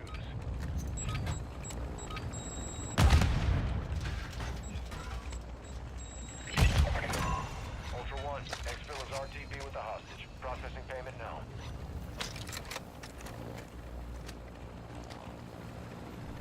Ultra One, your last deployment was a success. Keep it up. I saw you last week in London and I didn't want to talk to you, so I passed you by in the street, you piece of trash. By the way, your new record's pretty good. Yoko sends her best, Burn in Hell, John. You know, and it's like, okay, framed, good condition. It's written on like, you know, college-ruled notebook paper. The letter's there, right? That's been ripped open by Paul McCartney. Providence. That has a story to it, or like something. As opposed to for like a letter to like one member of Nickelback to another member of Nickelback. Yes. That would probably be worth far less. Yes, it could be worth $100. I mean, yes, it could be worth $100. Yes. Somebody who really loves Nickelback may like that, but their popularity is somewhere under the Beatles. It's somewhere under the Beatles. Let's just say that. Let's be kind. Now, let's get back to tapes. We have a large VHS and DVD collection, or I guess a better word for it is accumulation. We collect movies for two reasons. The first reason is we review them on our shows, but the second reason is that we're just fans of weird B-movies. We enjoy watching old, terrible movies and having B-movie nights. The condition of the tapes isn't important to us as long as it still plays. So why would someone want to collect a tape sealed in a case that they can never ever open? Well, it could be as simple as they happen to love that movie and want to save the best copy of it they can, but more likely is because they are speculating in the value increasing over time. Speculation, it's nothing new. Like people buy old cars and, you know, they go up in value. Like people buy old comic books and they go up in value. Lately, we've been seeing things that weren't classically collectibles. You got like mass-produced Nintendo cartridges. Collectible. When everybody's collecting something that severely limits its possibility, people go on a craze and buy up things that they think will be worth something. The most famous one in recent times is the Beanie Baby craze. When they're first released, you can get them for about $5 to $7. Once they retire, the value goes up. In like 2 years, they're worth like $245 and stuff. And there is one Beanie Baby that's actually worth money now. Which one? Is it the Princess Di one? The Princess Diana one, and everybody bought the Princess Diana one.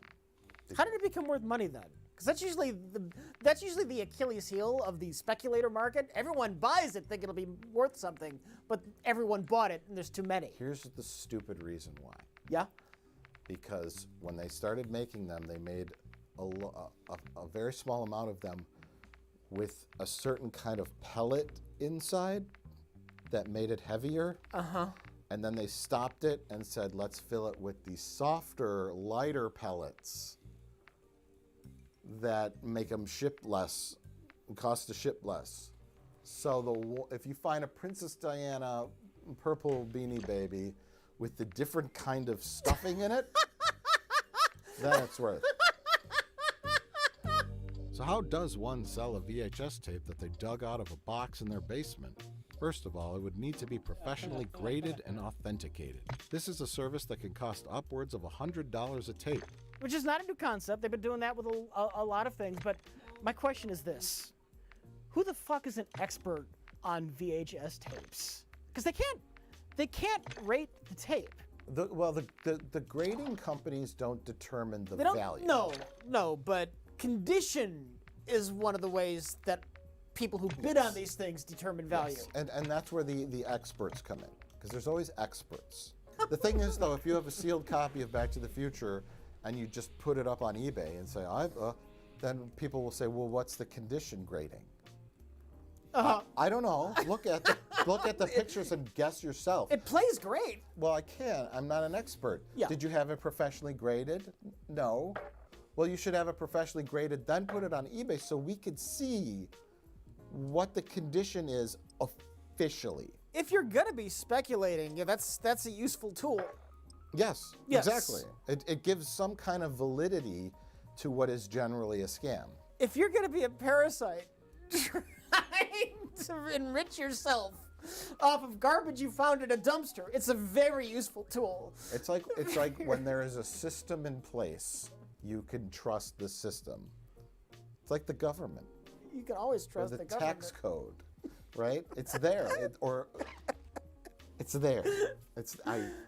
It's there. Someone did it. Someone set this up. Therefore, I should trust it. Your copy of Jaws that's in mint condition, it could have been sitting next to a magnet for the last 30 years, and that tape is effectively blank. All they can really judge is the condition of the cardboard box. To gain access to new missions. Enemy threat is high, so expect contact.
Poslije kad mi se završi partija. Majko, šta je? Nešto za ovu šoljicu označam. Pa šta vam sad treba ta šolja? Za čaj! Ja. Pa dobro, nisam ćeo da... Ja sam napravio kafu, bi samo dolivo iz toga. Šta ti treba? Ovako, ovo moram za vikend dolibati. Uzet ću jednu veliku plastičnu činiju posle. Zašto plastičnu činiju? Pa napunim je toplom vodom i onda u nju uribam. To treba cifom. Samo na sunđer, evo gledaj. Samo cifom.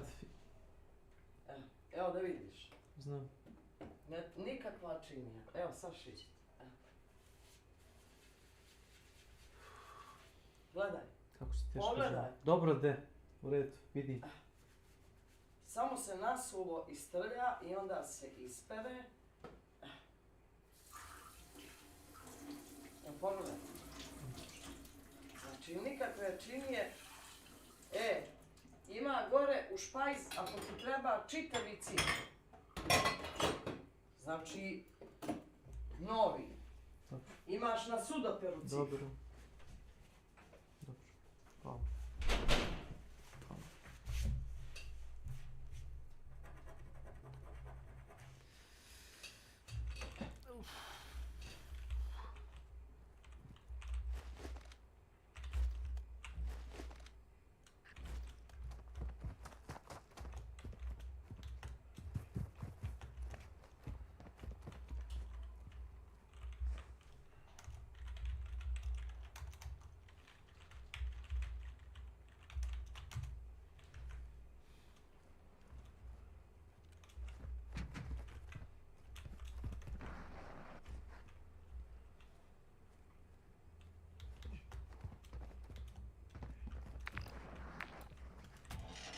Ultra One, completing contracts will earn you cash to use at buy stations.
And is that really what you're collecting? Then it needs to be listed by a trusted auction house, who then takes a commission on the final sale price. Now, while this video isn't about the grading companies or the auction houses, we did note one thing of interest. Tapes being auctioned on official auction house websites seem to have a lot more individual bids than eBay. In fact, most graded VHS tapes on eBay had 0 bids. Are we implying anything by mentioning this?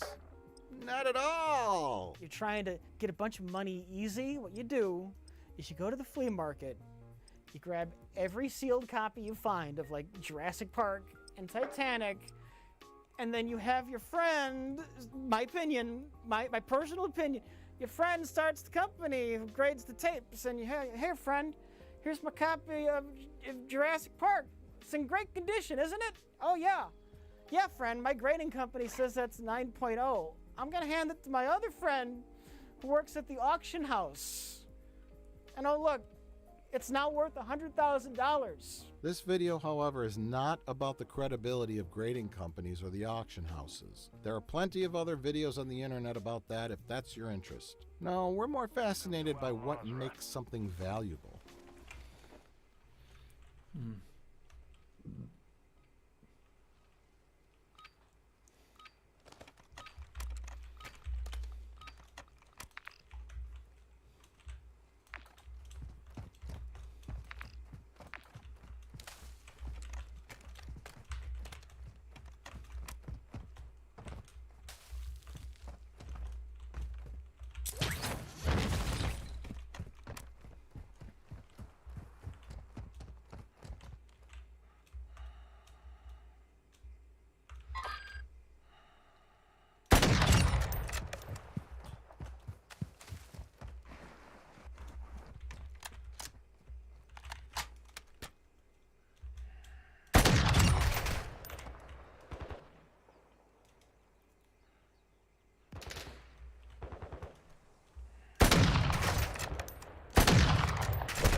Gdje je Dragana, nije ti bilo?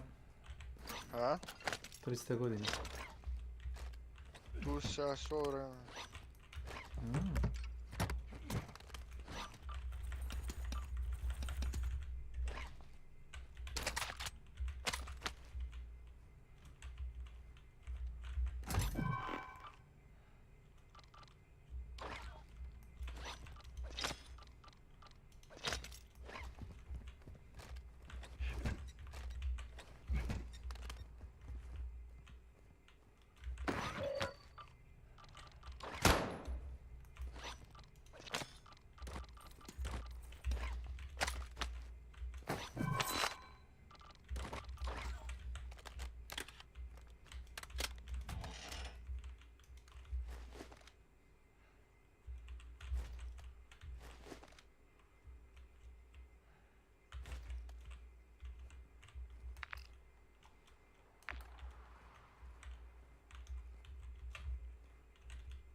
Pičku materinu.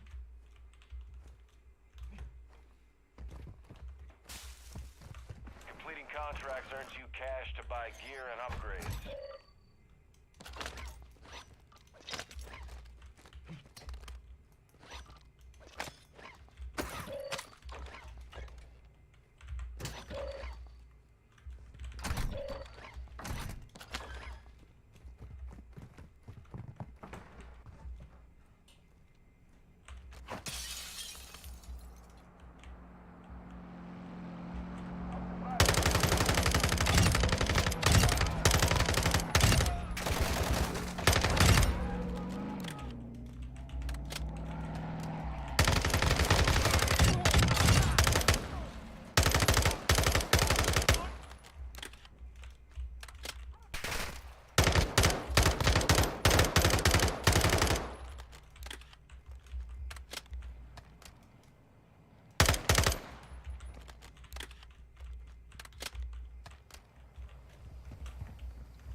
Smrt u najavi.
Activity has increased in the area. Keep your eyes open.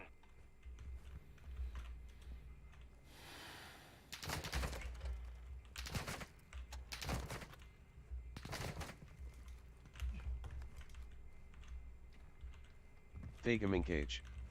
Welcome to my channel. Good luck in the game, laughing face. See what it is? You need +1? Yeah. Laughing face. I do need. I unlocked this thing.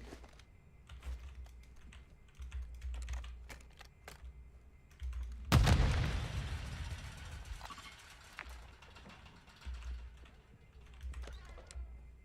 just need to escape.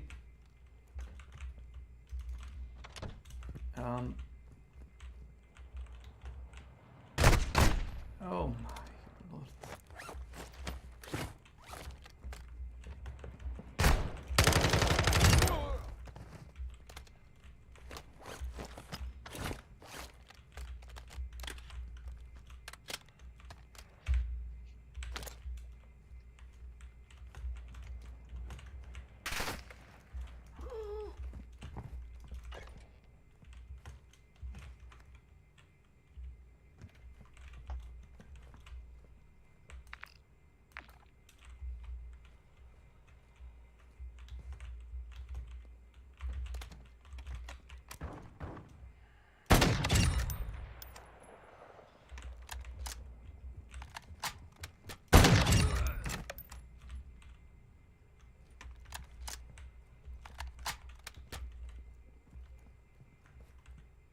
Well, if you would just wait for me to die.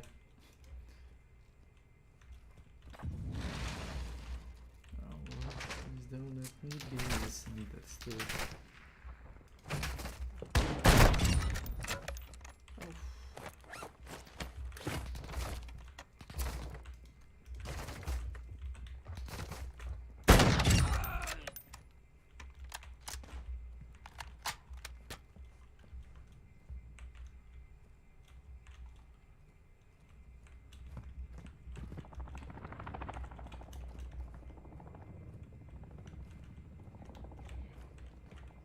Ultra One, activity is increasing near your location. Stay alert.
Fly me to the moon.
Sign 224485046441 ampersand SFNSN equals sign MO.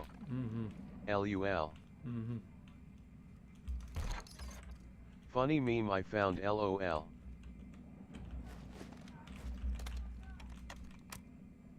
I sent you the pic on Discord too. Thank you.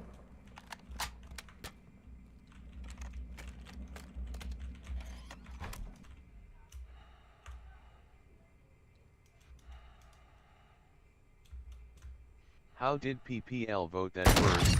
Dog drawing vs the other one that won second place LUL.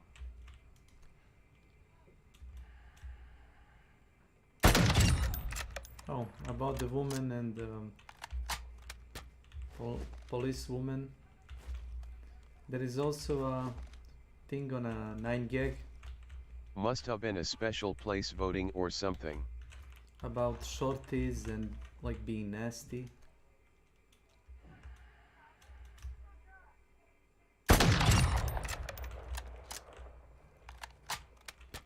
This thing is pretty interesting.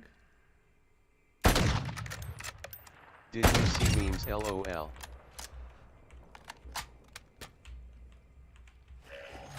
Someone from Chechnya I think, or I don't know. They put Escape from Tarkov on Steam LUL. PPL reported it and got it removed now LOL. Like a free demo thing? I heard that you can download offline version of Escape from Tarkov. If only someone does this for Bloodborne 2 LUL. No, Thai put it as a scam. Oh. Scam.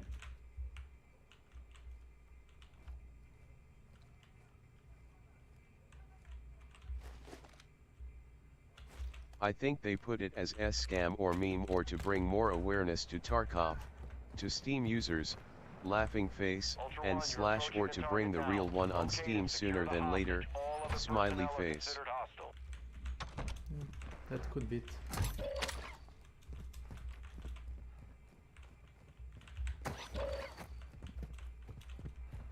By the way, this thing isn't that bad. It's a bit clunky, but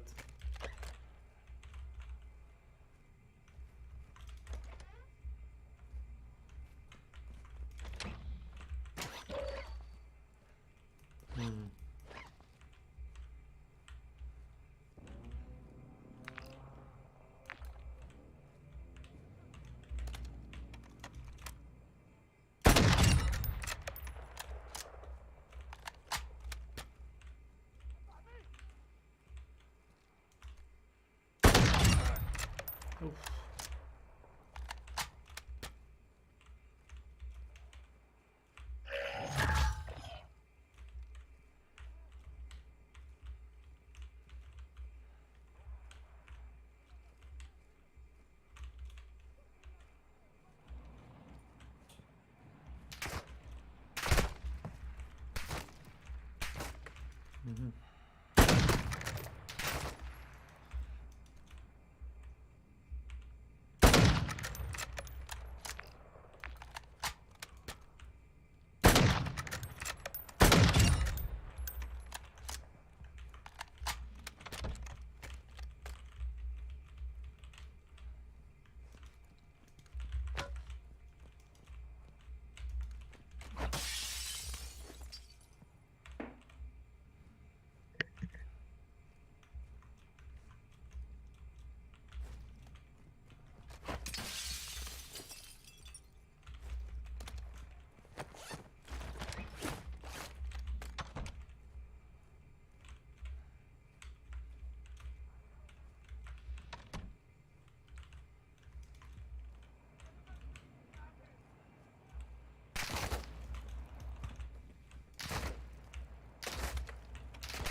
They take our lives, but he will never take our freedom.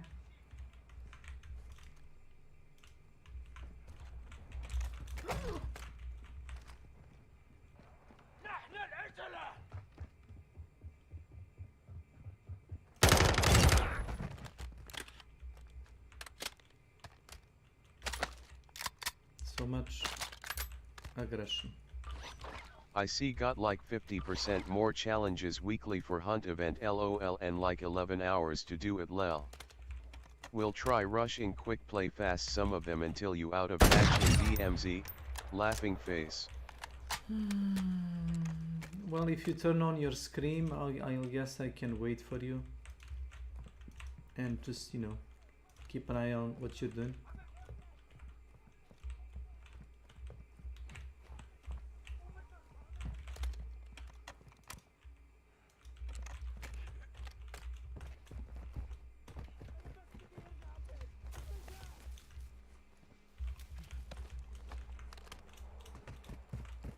I got work tomorrow also from 7 AM, laughing face, LOL, so we'll stay like 5-6-7 more hours on now. I don't know.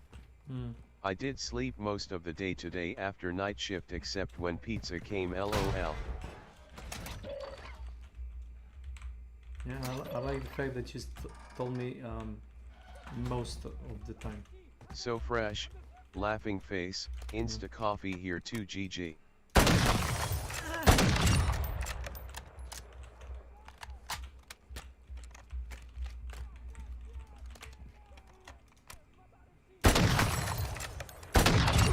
Yeah, pizza arriving woke me up today morning well noon.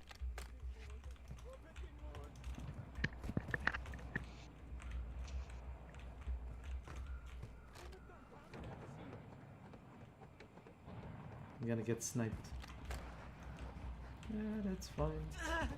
Yeah. Ow.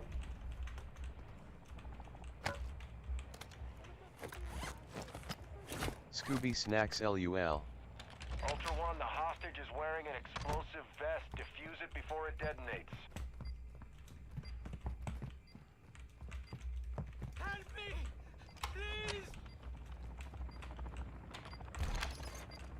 Please help me! I'm over here! They all went outside, all the bots. Thank you. Oh, thank you. Ultra One, actual. Hostage secure. Move to an HLZ for extraction. Ultra One, Exfil is inbound now. Move the hostage to the HLZ on your TAC map. Whoa.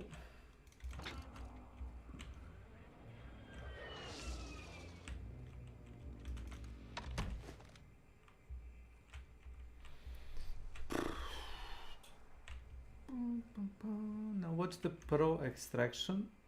I'm gonna wait for the radiation to eat up the area and then I'm gonna go out.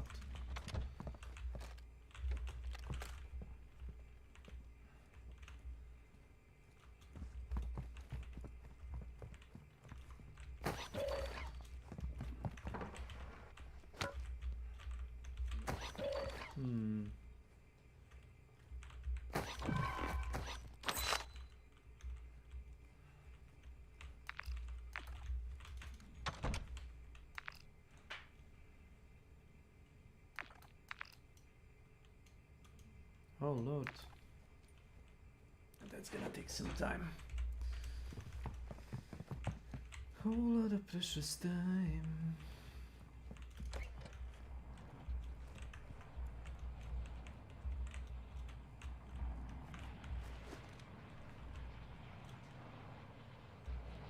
It's gonna take a time. Last time guy was waiting for like 10 minutes to see who is gonna board the chopper. And I asked him, friend, tell me how much time did you spend watching that helo, and he said, I forgot. Is that retarded? Actual to Ultra One, winds are picking up in the AO. Advise you get to extraction before radiation moves in. Yeah, I don't care.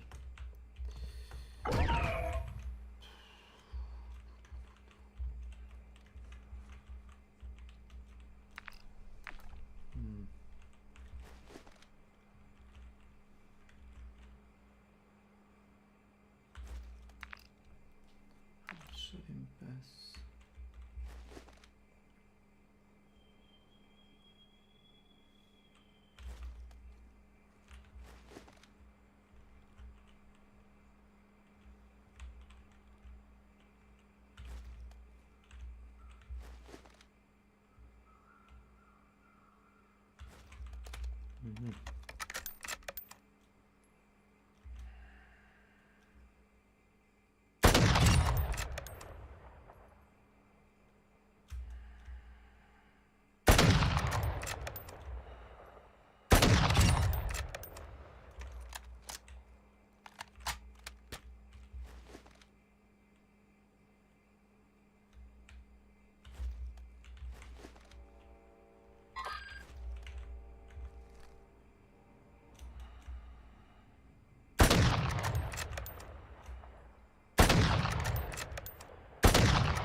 Small underscore Lola. Welcome no. to my channel. Well, what is this game? It's called My Game Froze because it's made like... Yes. It's made of shit. Yes! It's the crappiest game ever. It's called Warzone 2. Call of Duty Warzone 2, but I use the spotter scope, which is your like a scouting tool, and every time you use it there is a possibility of game crashing, and it just happened. And is it fun when it happens? No, not really. That's Gaming Cage. The Gaming Cage. Oh, I heard about this game. Yeah. At the Gaming Cage want match. It can be fun. It can be really Yeah, frustrating. SEC I'll Alt F4 hunt. Was in quick play. Oh. Okay. So what do you even do in quick play?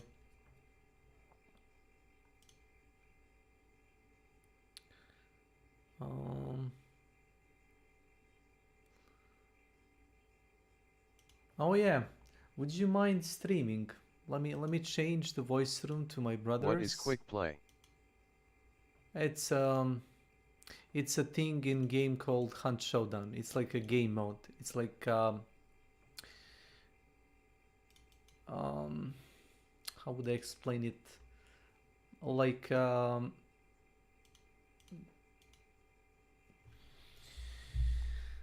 can I explain quick play, Cage? Is there any like a normal way to explain it? Oh.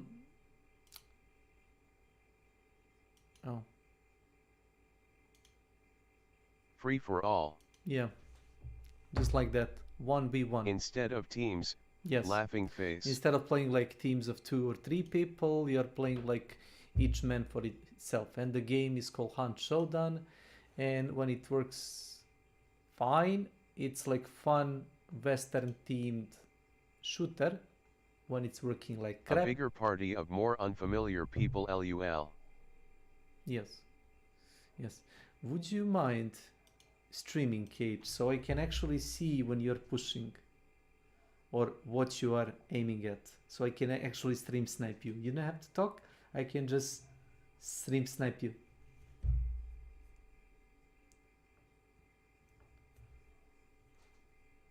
I don't know if I'm asking too much.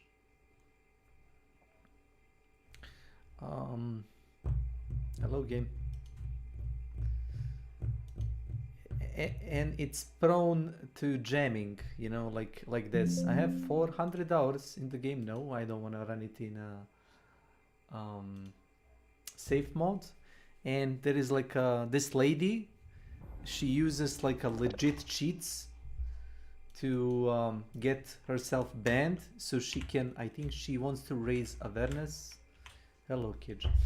The woman that you sent me clip about, she wants to raise awareness about like a cheating in game, and I think she got banned like. So is she really double agent? Surprised face. She didn't know. Wow. You didn't Laughing know that. Face. That's nice. LOL. It's like you don't understand. It's like a George Orwell thing. It's a double thing. The comment, yeah, shooting straight too much. LUL.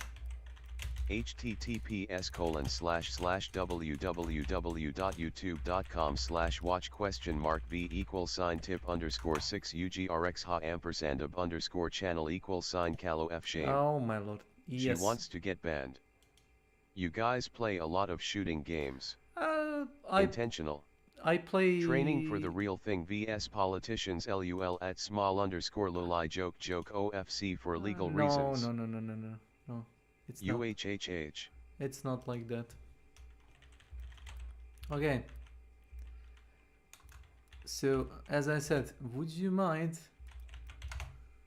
streaming, or you can like stream on Discord if you want, if you don't want to go public, so I can see what you're doing, man. Sometimes you would just like shoot randomly at stuff and just go, and I don't know what you're doing. Oh no. And it says, while Gaming Cage is offline, check out the Archie TV. Why? Why would you recommend me Archie? Why? Why is this a thing?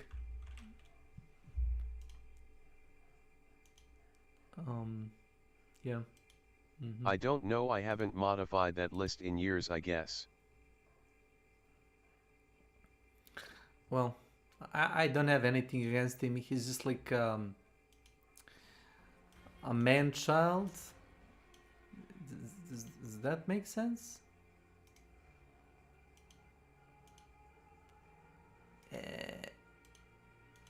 How can I?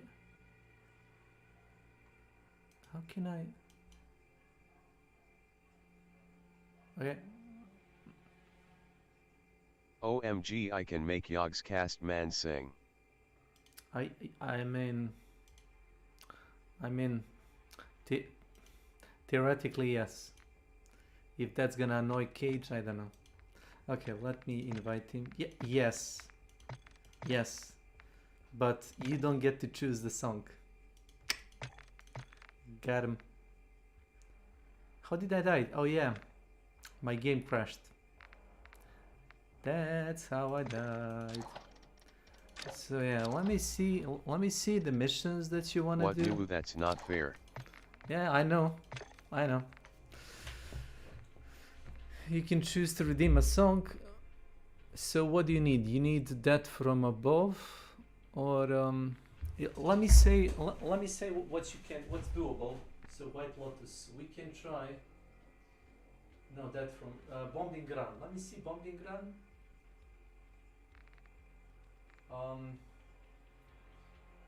No. That's gonna take like 10,000 hours. That from above. You need to actually kill bots with precision airstrike. Let me see what the other one with extract with 6 kill streaks is only rewarding key. Laughing face. Yeah, that. I just want the skin unlockables or other unlockable ones, not in-game items. Yeah, I know. Give me White Lotus 1. Yeah, the first one, the Bombing Run. Yeah, you want the last one, yes. Yeah, let's do that. The Bombing Run. Yeah, we're gonna try to do that. I mean, if you look at my stream, you're gonna see that I have like leveled everything up to level 4, and I even finished Black Mouse level 4, and I'm at level 5, which isn't fun. Can I pick the song though? Please. But can you pick the song? Well, you can suggest a song. If I know it, I'll sing it. If I don't know it, well, you know. The hamster dance song, Laughing face. Hamster dance song. Hamster. What the hell is that? Cage.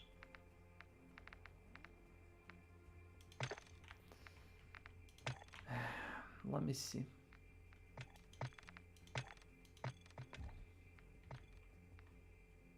What's the hamster dance song?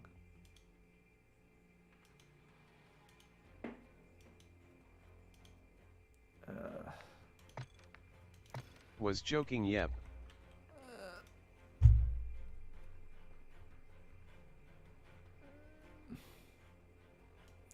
Okay, this makes no sense. I can hear your game. How can I mute your audio?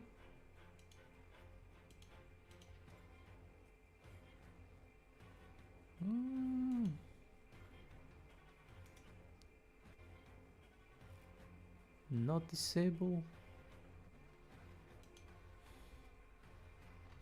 I don't know. It makes zero sense. That's fine. Right-click Discord stream and click mute. Yeah, but it doesn't do that. What's your fave song? Do that one. Oh. Yes. Oh. What's my favorite one? I don't know. 007 theme, Laughing face. Hamster dance song. X Clementine remix LUL. Tongue sticking out. Here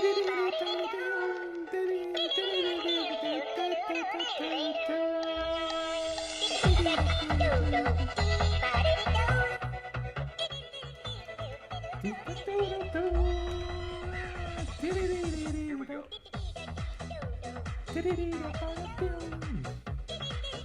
There is no lyrics to this.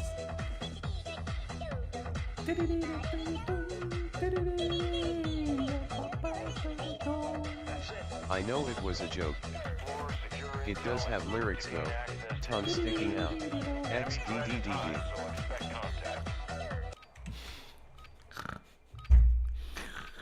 Okay, I'm gonna continue this when I die. That's fine. No, don't drop me anything. I got my AK. Let me see. Stop doing that. So you wanna do White Lotus 6 kill streaks in one deployment. Yeah, we need to earn money. So how do we earn money? Let's secure the intel. People can spawn on 75 degrees.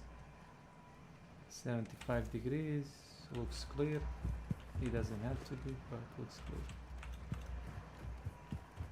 Okay, let's... No. The bots are shooting something. Yeah. Wanna snipe the guy?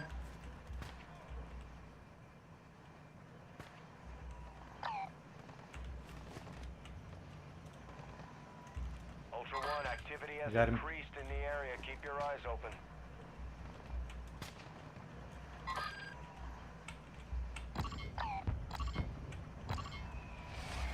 Uh-oh.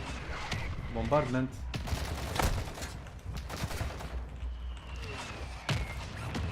You have to move. He threw grenades on your head. Mortar strike.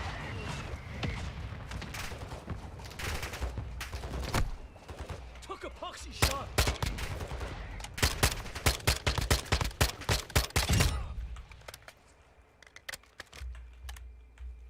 Well, that was waste. He went 30, 45. I think you should rotate to the right. You're pushing very aggressively, you know, in the open. On the right side, you don't have like a thing. It's like a sea. I doubt he's gonna jump into the sea. Let's see.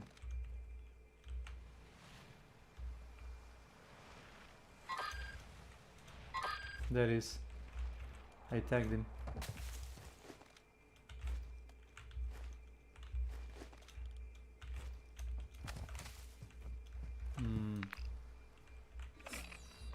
Oh, he stole the fucking oh.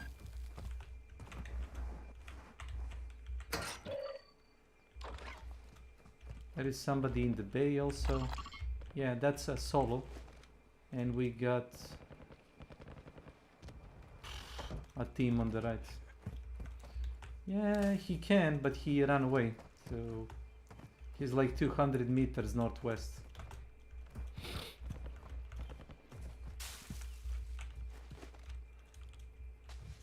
Let me see if I can find him.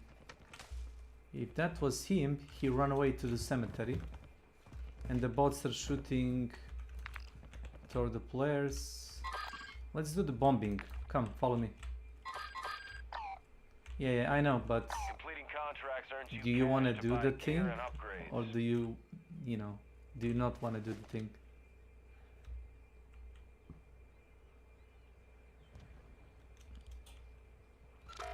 Oh, a player. He grabbed the vehicle. Is that a...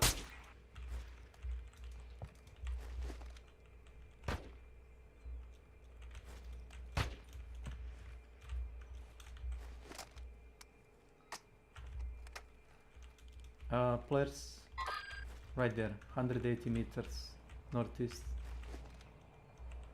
Yep, there is. And the bot is approaching also. Yep, that's a bot. 3 of them. I would back off. You can try shooting, but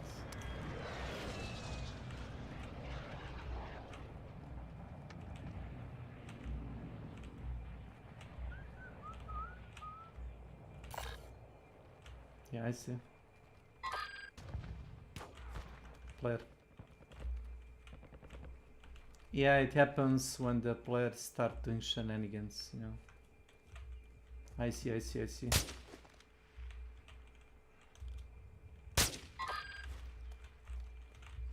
The best thing I can do for you... Yep. You should... Shit! I'm hit! Whoop. Sorry, I backed off because, you know...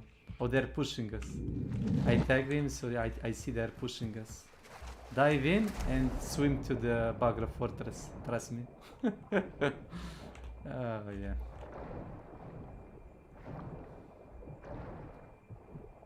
Yep. They're coming. They're coming this way. Hostile advanced UAV is active.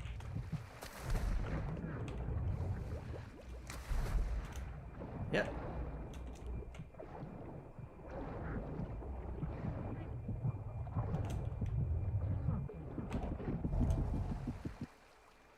Oh. Yeah, swim close to the pier and grab an air right next to it. They're shooting silence guns. They're following us. Dive in. Oof.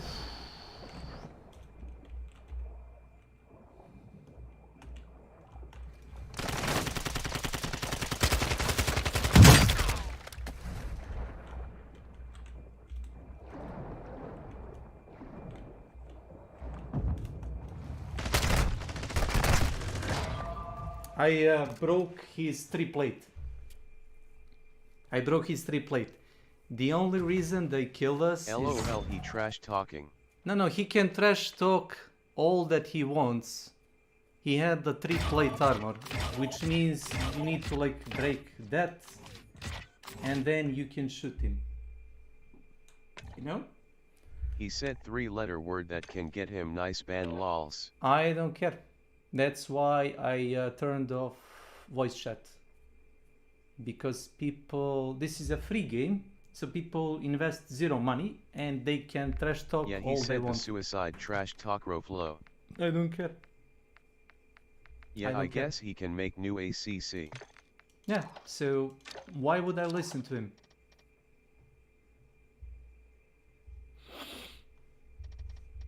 Fuck that guy.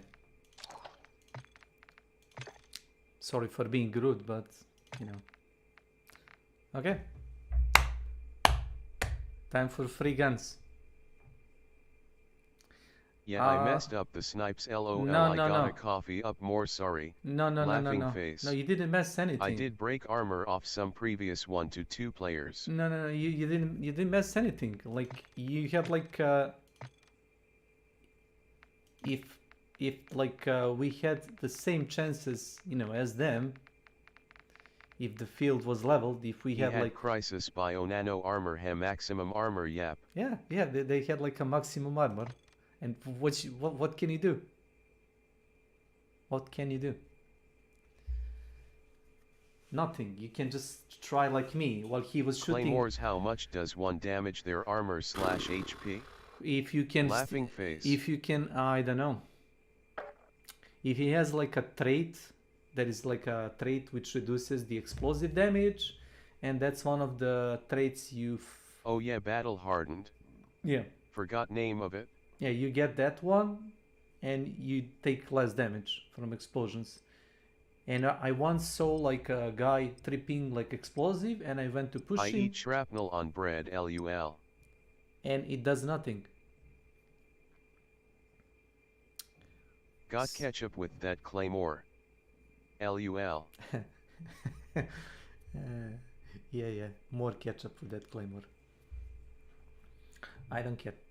As I told you, like I turned off BRB while map loads. Okay. Laughing face. Fair enough. But it loads fast. Yeah, I should turn it off to LOLVS trash talkers. Yeah, like it's a free game, so what can you do? Like even if I report him or anything, he's just gonna like download game for free again and play again. So yeah, I turn it off and you know. Oh, we got a shitty spawn. Oh my lord.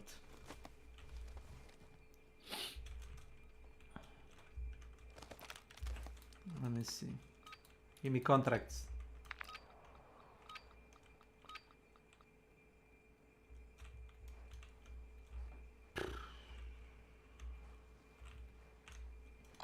Yeah, I guess we can do this.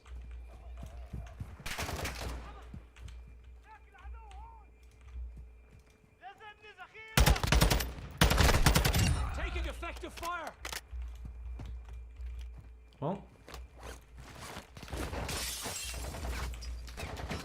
Yeah, they're gonna kill you in the open, by the way.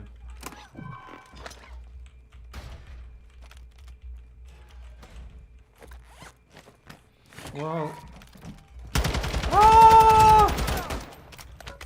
We need money, so we might as well go into the airport. You know, like big dick, you know. And just loot everything. Ah, no, that's fine.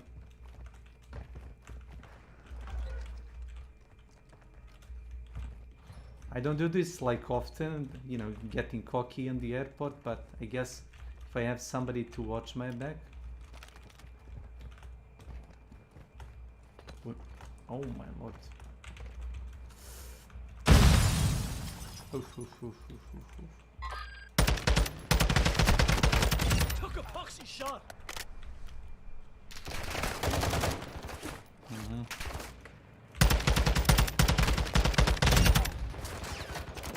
Ammo here. Ultra One, activity is increasing near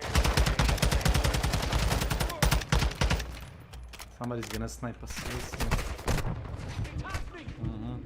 Cover me. Need to heal up.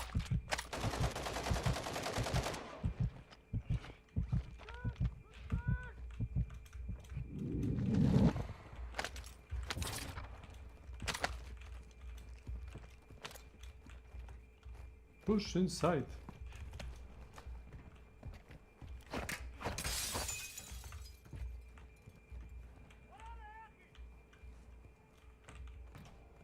Yeah.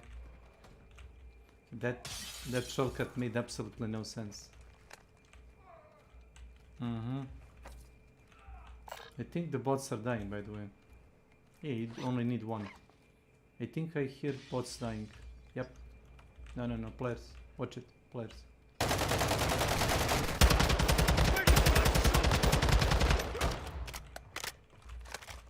Well, this thing has no recoil, officially. Try this.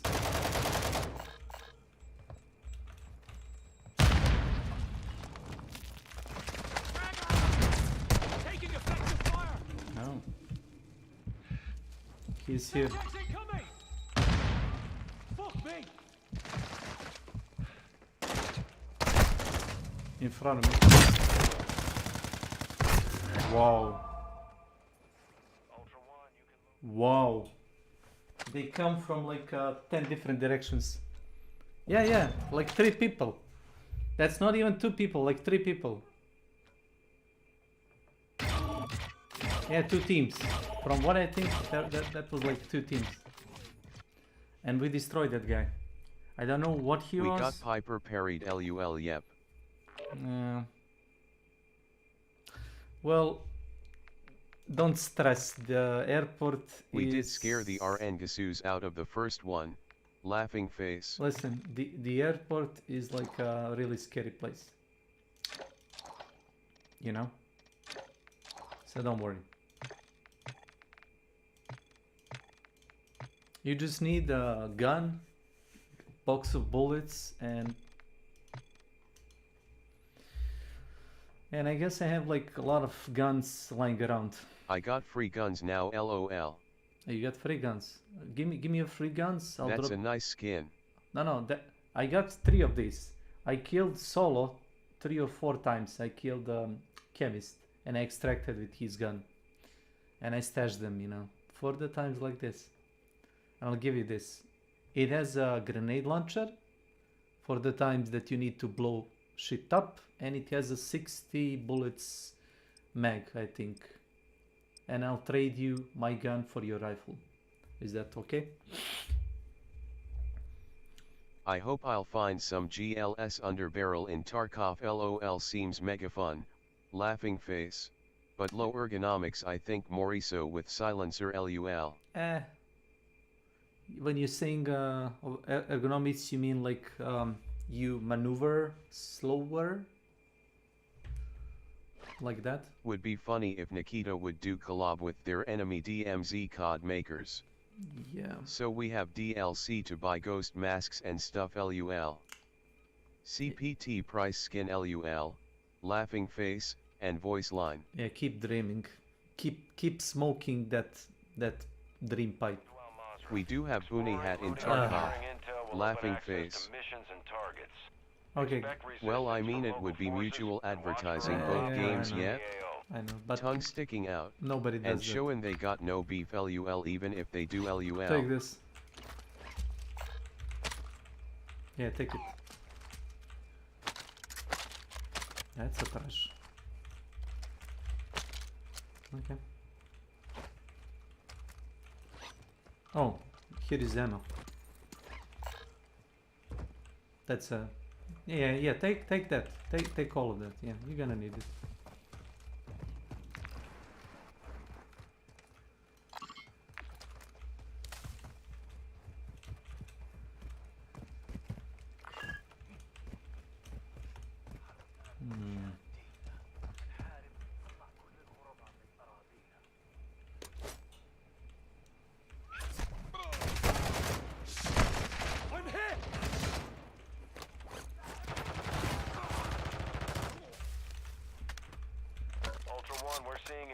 Activity in the area. Stay sharp. Follow me.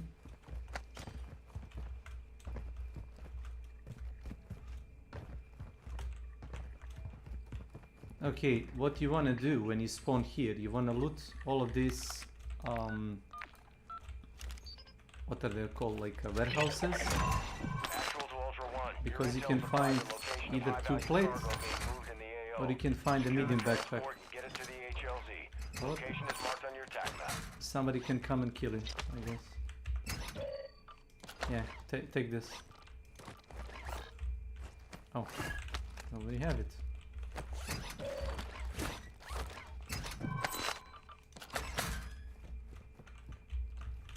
Okay, now I have... Follow me. Let's go to the other warehouse. I have a warehouse key. And we can use not warehouse, the safe house key. We can use safe house key to shots fired.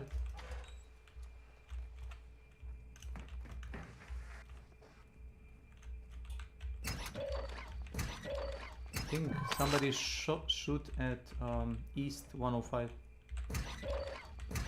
That direction.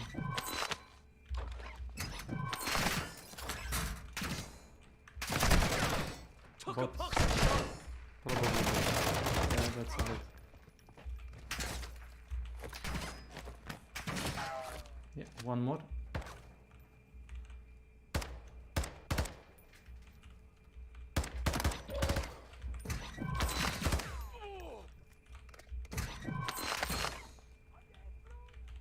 Somebody's coming from behind, I think.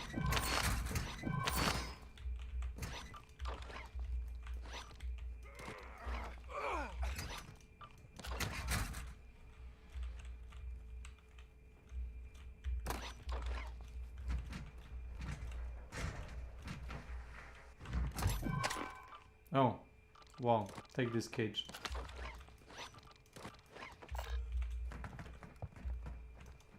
Because I know you're like, you know, you like charging forward, so yeah, I got it. I got it.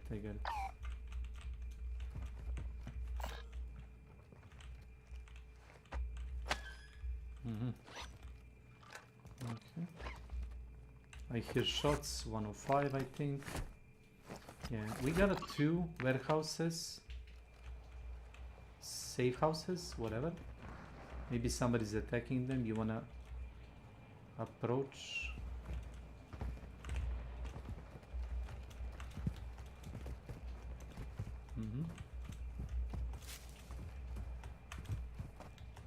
Yeah, let me show you. Spot.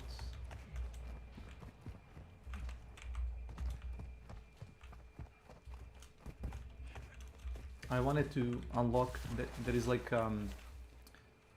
I hear vehicle.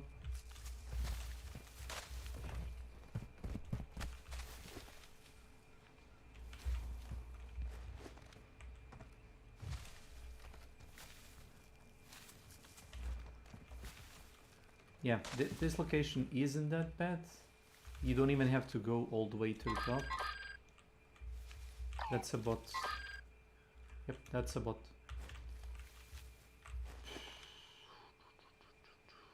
I don't want bots, I'm looking for players. There is your other bot.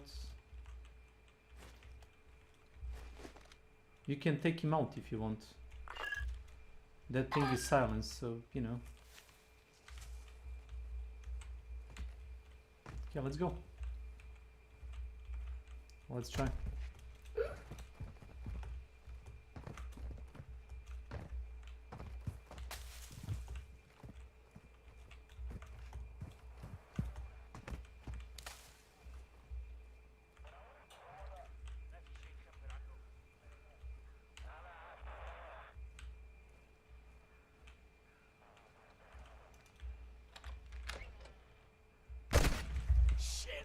I'm hit!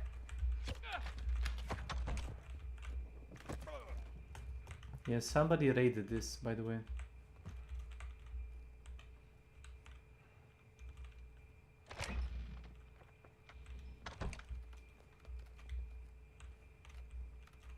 There could be a person inside, so watch it. I would go really carefully. You know, like 5 meters, 3 or 4 meters distance. Yep, somebody raided this. Yep.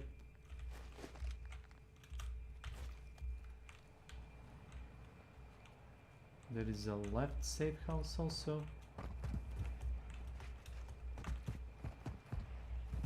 Yeah, I did, but the AI had to be unaware. Oh, this thing is also raided. Interesting.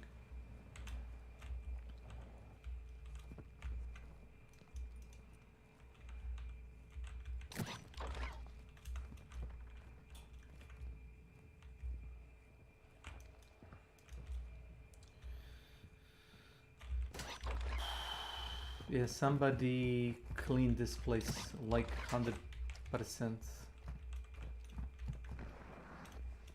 There is like nothing. Okay. Let's try that stronghold.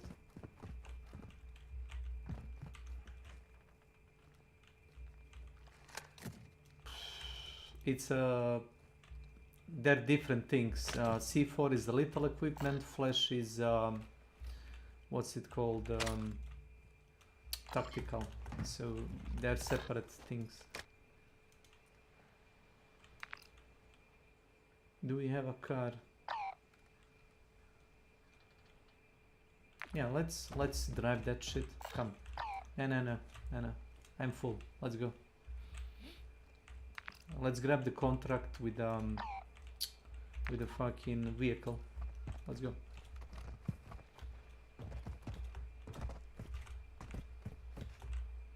Somebody cleaned the 2 safe houses and just disappeared into thin air.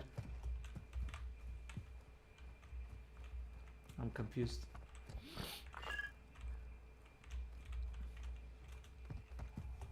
There is like an exploit or bug, I think, that I saw. You can throw the what's it called thing, inflatable decoy, inflatable, yes, and you activate it in front of a door and it smashes the door and door, you know, gets opened. I tried to do that like a couple of times and it's probably patched but the speed that guy each other through stronghold door like airport, maybe, I don't know. Yeah. Or well, if you you can also bring the key card, a stronghold key card, if you did the mission. Yeah, I guess that's an option also. It's not very common, and I think there is like only one version of the card that you can bring like that, the one that you get from the mission. And that's it.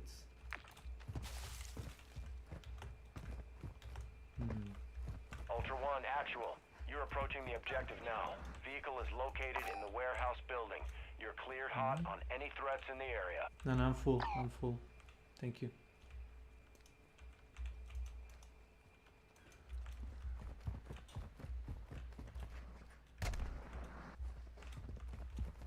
Ultra One, this is actual. Use the keypad for entry. Access code is inbound. Oh.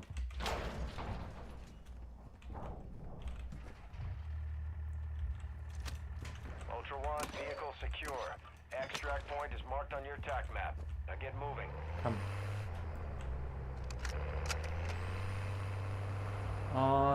Use the gun that I gave you and shoot through the shoot with the, you know, like shoot through the window, because the gun that you're using up, you know, like on the roof of the Humvee is heavily nerfed, so it's gonna do like shit damage. Trust me.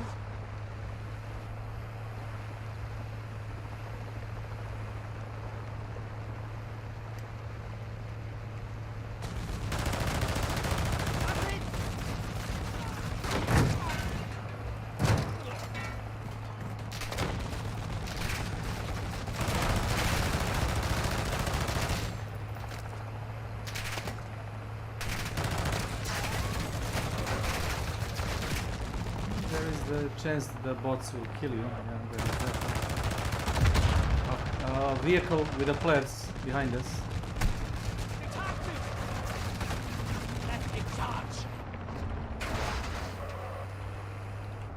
Either players or bots.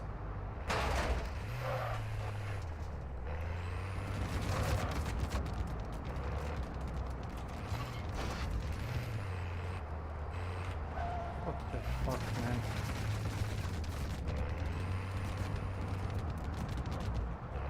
I don't know, like a double tap use button, something like that.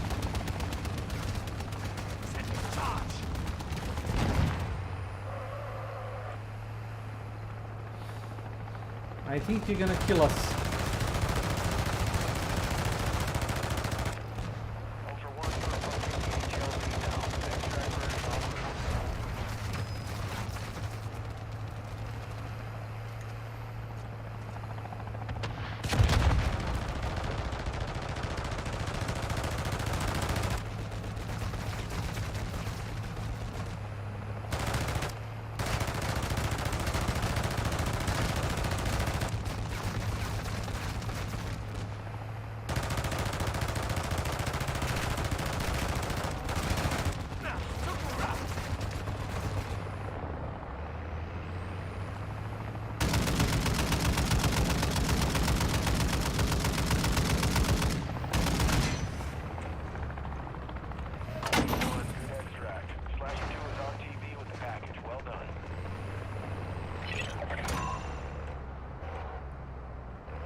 Okay.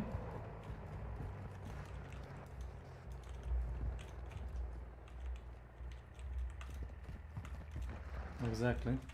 Just wait until it gets filled with ammo. Oh, somebody looted this. Look. Somebody looted this, so he could be in the area maybe yet. Okay, let's do the nuclear material. Let's go.